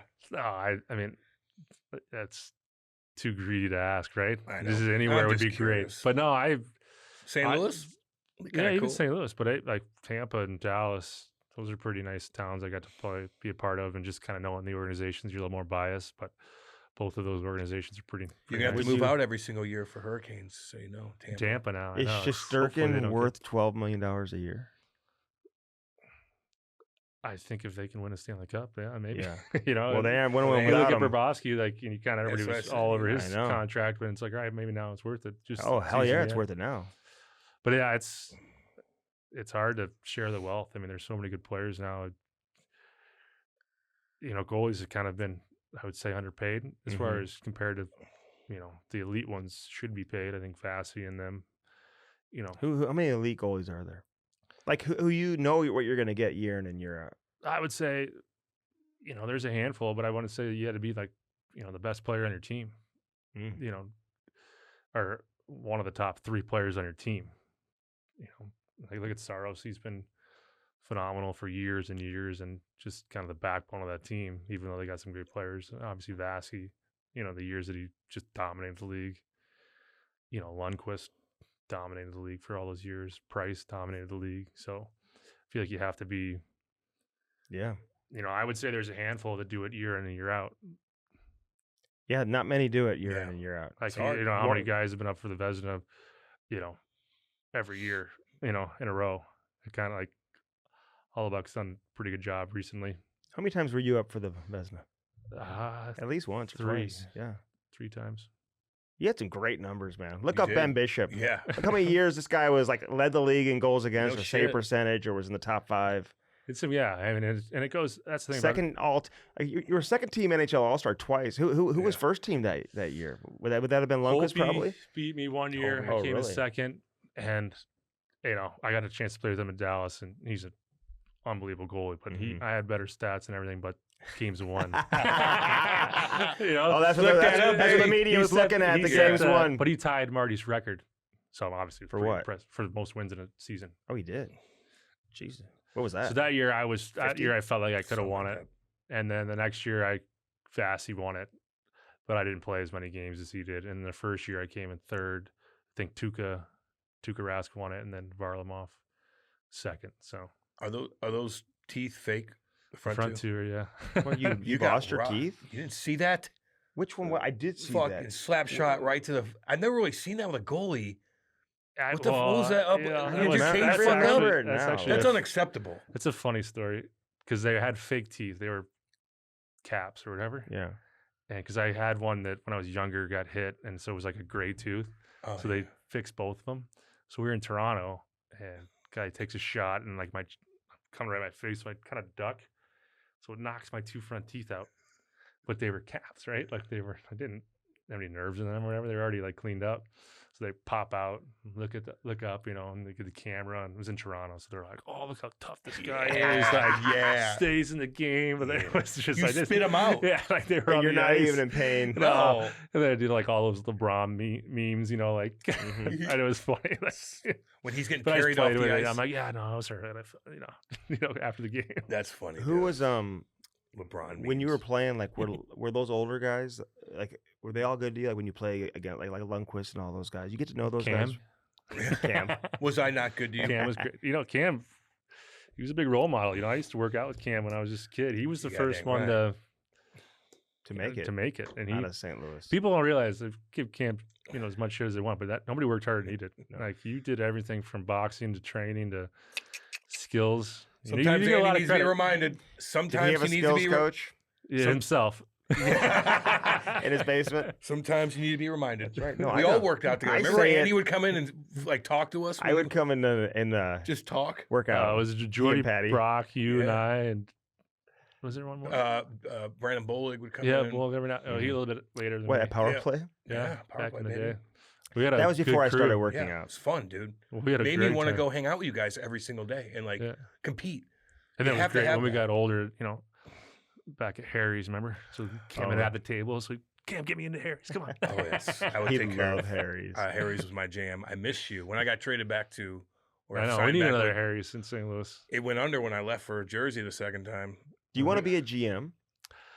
Do you want to make a career out of this, off-ice management? Or you just want to stay in the game? What are you thinking? Right now, I'm just enjoying kind of what I'm doing. It's fun to be a part of the organization. It's fun. I'm so lucky, Jim Nill and Scott White and Beverly and Janko, the guys I get to work with are just great mentors, good people. Mm-hmm. So it's fun to still be a part of it. I love going on to Austin, being part of in the locker room, talking with the coaches down there, just kind of being part of a team. It's still nice to kind of have that. Mm-hmm. As far as going forward, it's hard to tell. Right now, I'm still learning. Those guys, those guys work, man. I'm telling you, they put more miles, and those guys.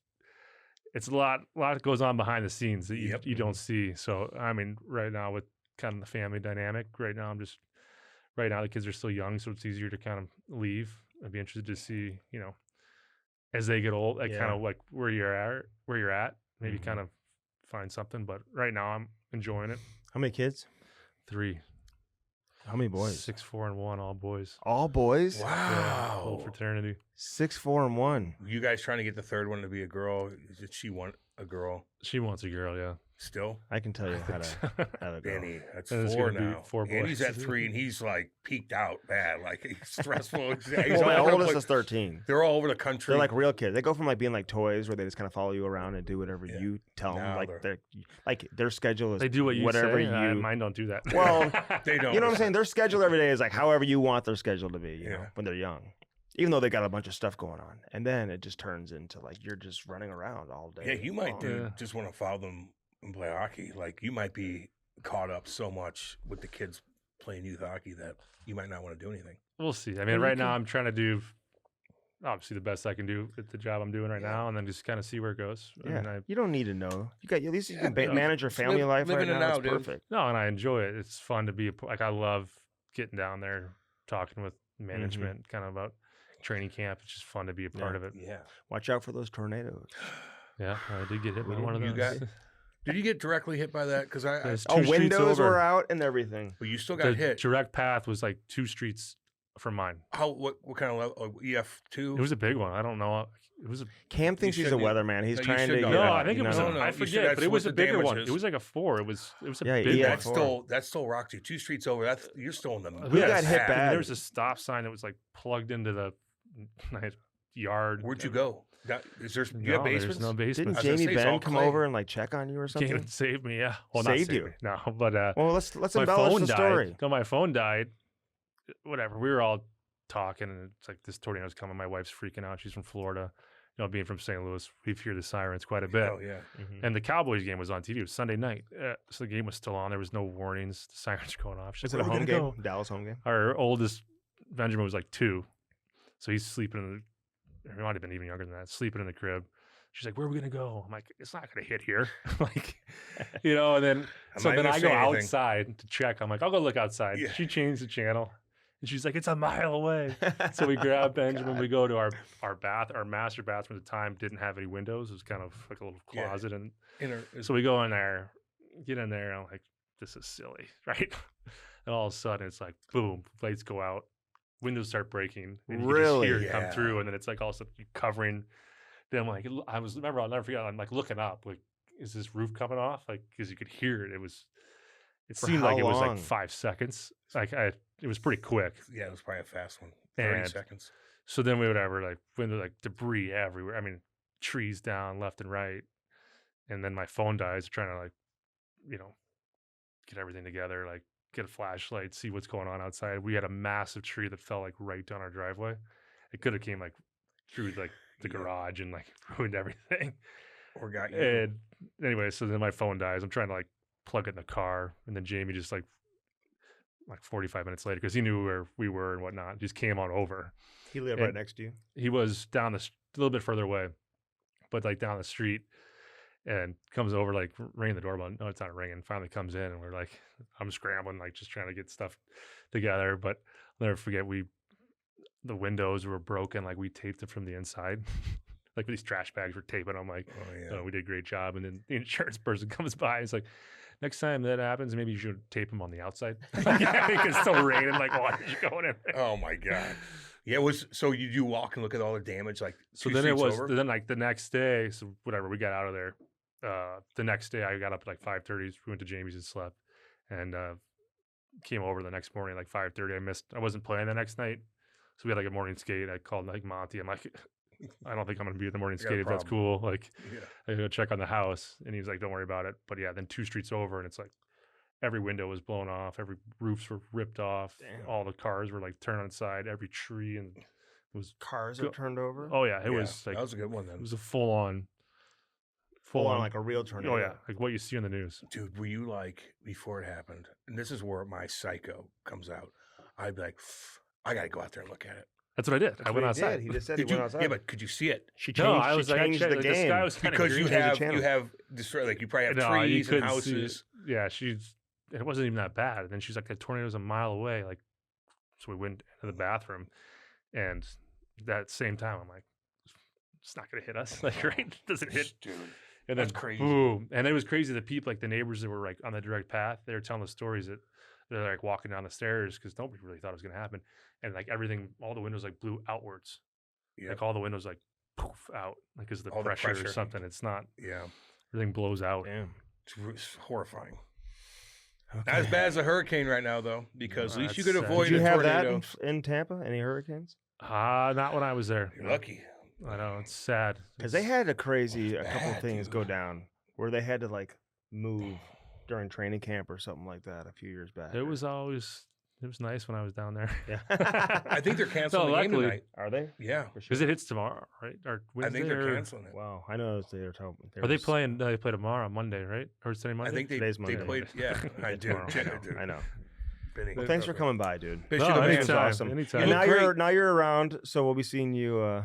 Yeah. More often. Do you come to? You're not like scouting NHL games and stuff like that. Every now and then I'll go get down there. You will. Yeah.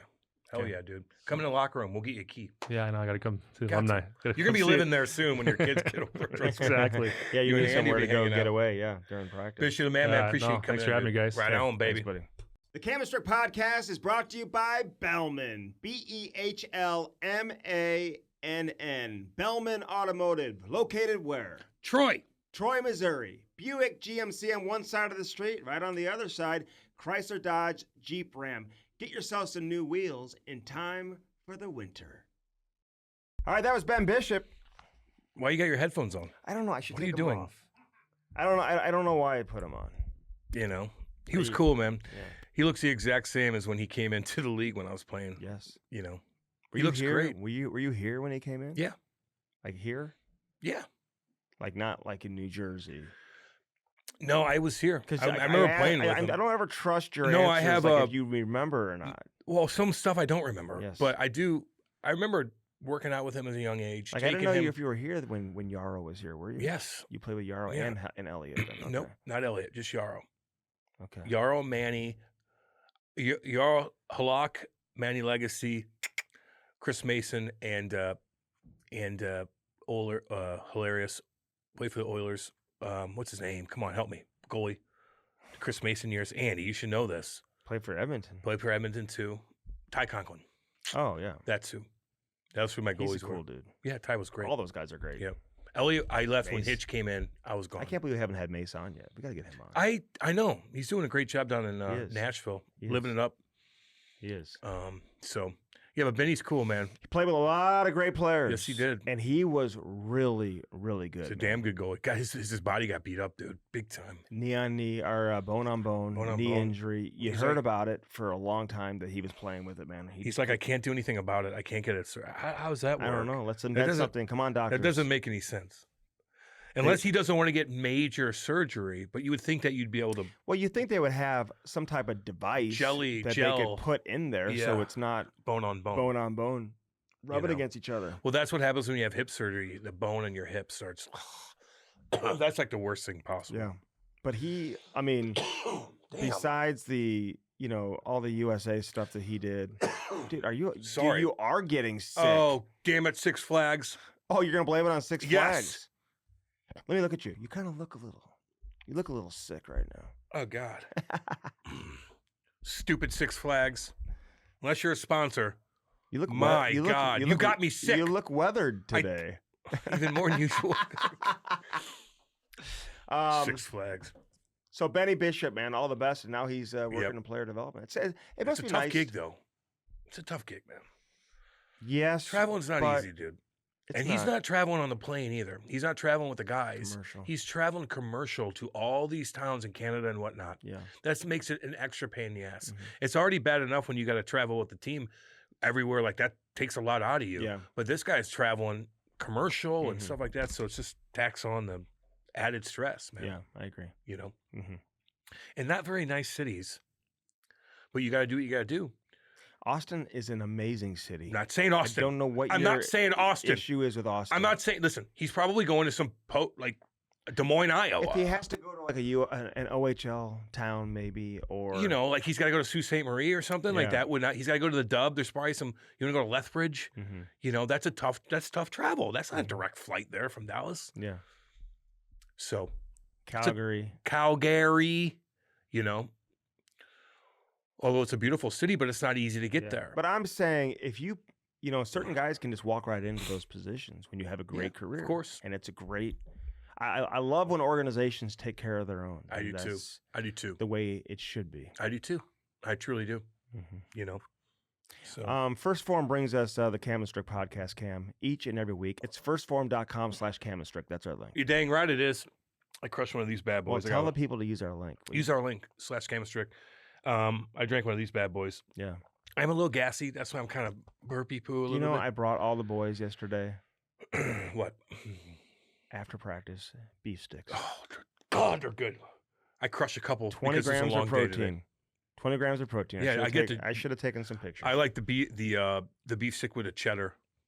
Yeah, do you? Really good. That's what the little kids and the like barbecue too. ones too are really dang good. They're dang good. Yeah. So I crush those bad boys. Mm-hmm.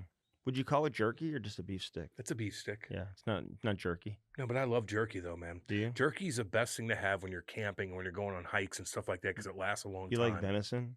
No, but I would have deer jerky. I'll eat that. I don't like venison as a gamey What is taste. venison exactly? Deer. It's a gamier taste to it. So somebody who's cooking soup or whatever, or a chili, and you had venison in there, you could taste them like there's something a little off on this. I'm not really into deer hunting, although I would like to go. I like hanging out. I'm not hanging out with you with a weapon in your hand. I hang out in the deer stands. I don't want to say who, but he shoulders would not. He invited me to come. I want to take you with me to his farm to go shoot guns and go fishing. I'm not shooting guns with you. You have no idea what the hell you're doing. I don't like hanging out with people around weaponry that they don't know what the fuck. It's an accident waiting You to wouldn't happen. know how to shoot a goddamn shotgun. You'd be like this. Andy's one of those guys like doop-ba-doop-ba-doo, and the guns are the barrel's facing everybody. No. Hey guys, look over here. Hey, look. And then it's not funny because I wouldn't do that. No. My dad, I told you, took my brother's buddy up one time and he dropped the fucking shotgun and it went off and almost killed everybody. Yes. Who did it hit? It didn't hit anybody. Thank God. It shot a different way. Bobby Knight. Happened to a lot of people, dude. And so I don't like hanging out with people that don't know what they're doing. I already don't know exactly everything. That's why I like hanging out with my military buddies, law enforcement, whatnot. Plaxico Burris in the club. Dipshit. Jesus. It happened in the club. In the club. Clubs are so stupid anyway. It just... I even look back at my club scene that I used to do down in like Washington Avenue. Did you bring guns into the club? No, but just talking to girls and stuff like that. It's like you can't even...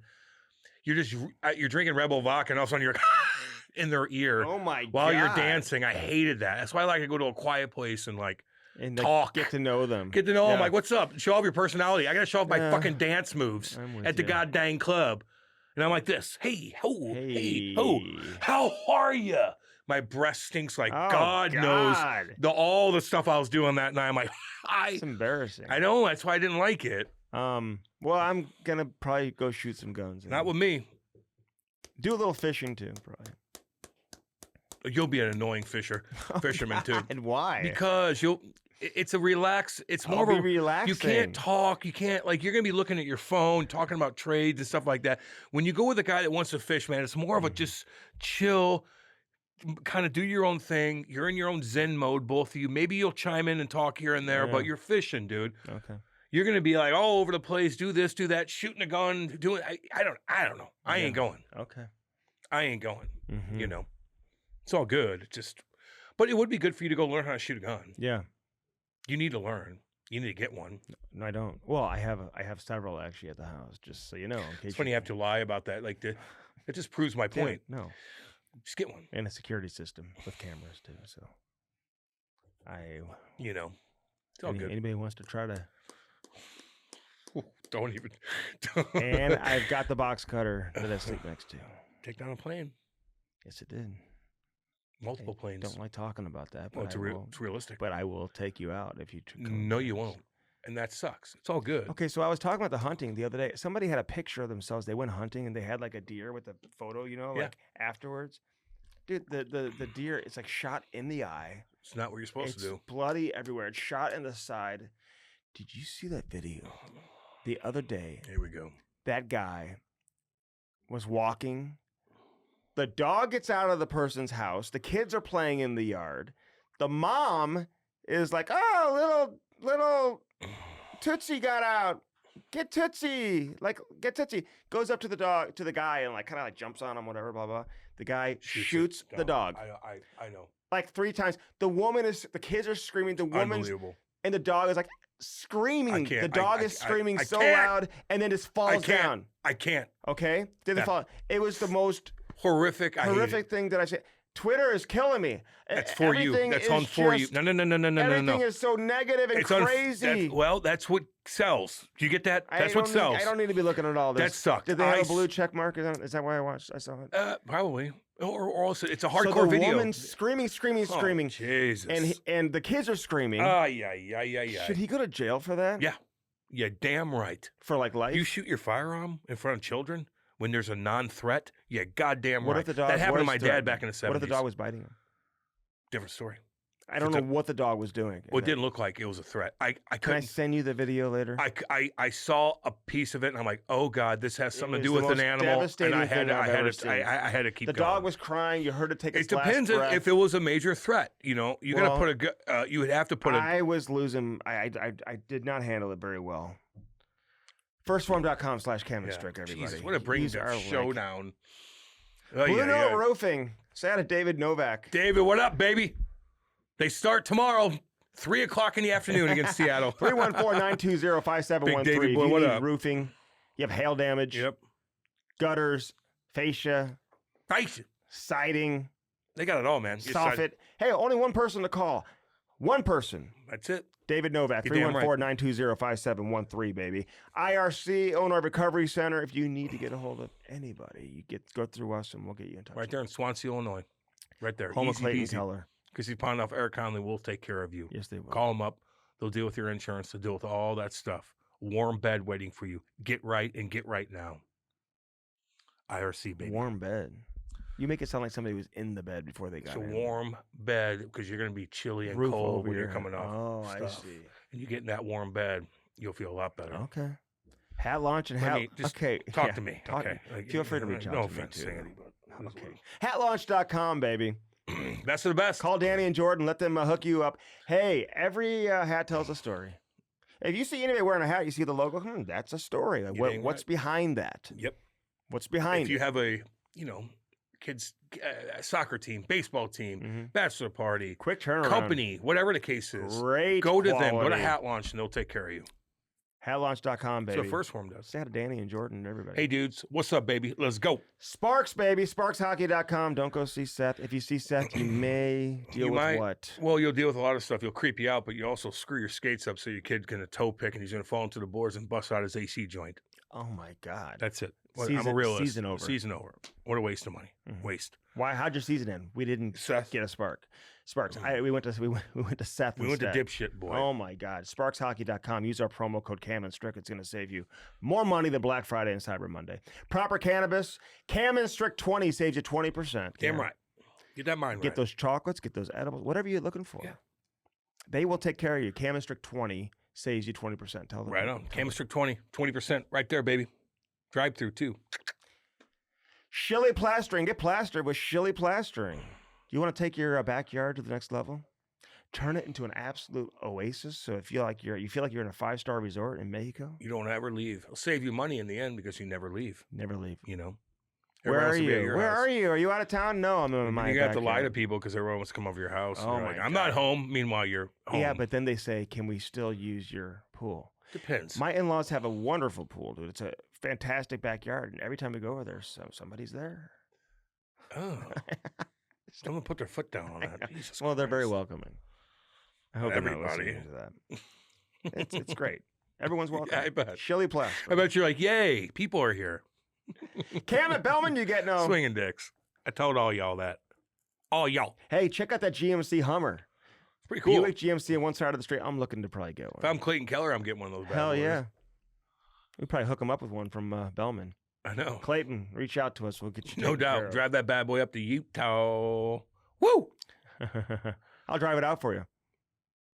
It's a long drive. It's a long drive home. Go ahead. It's I'm a not doing it. long I didn't drive. say that. What states do you go through to get to Utah from here? Depends on which way you go. Well, the fastest way. I mean, Kansas to shit. You might have to go through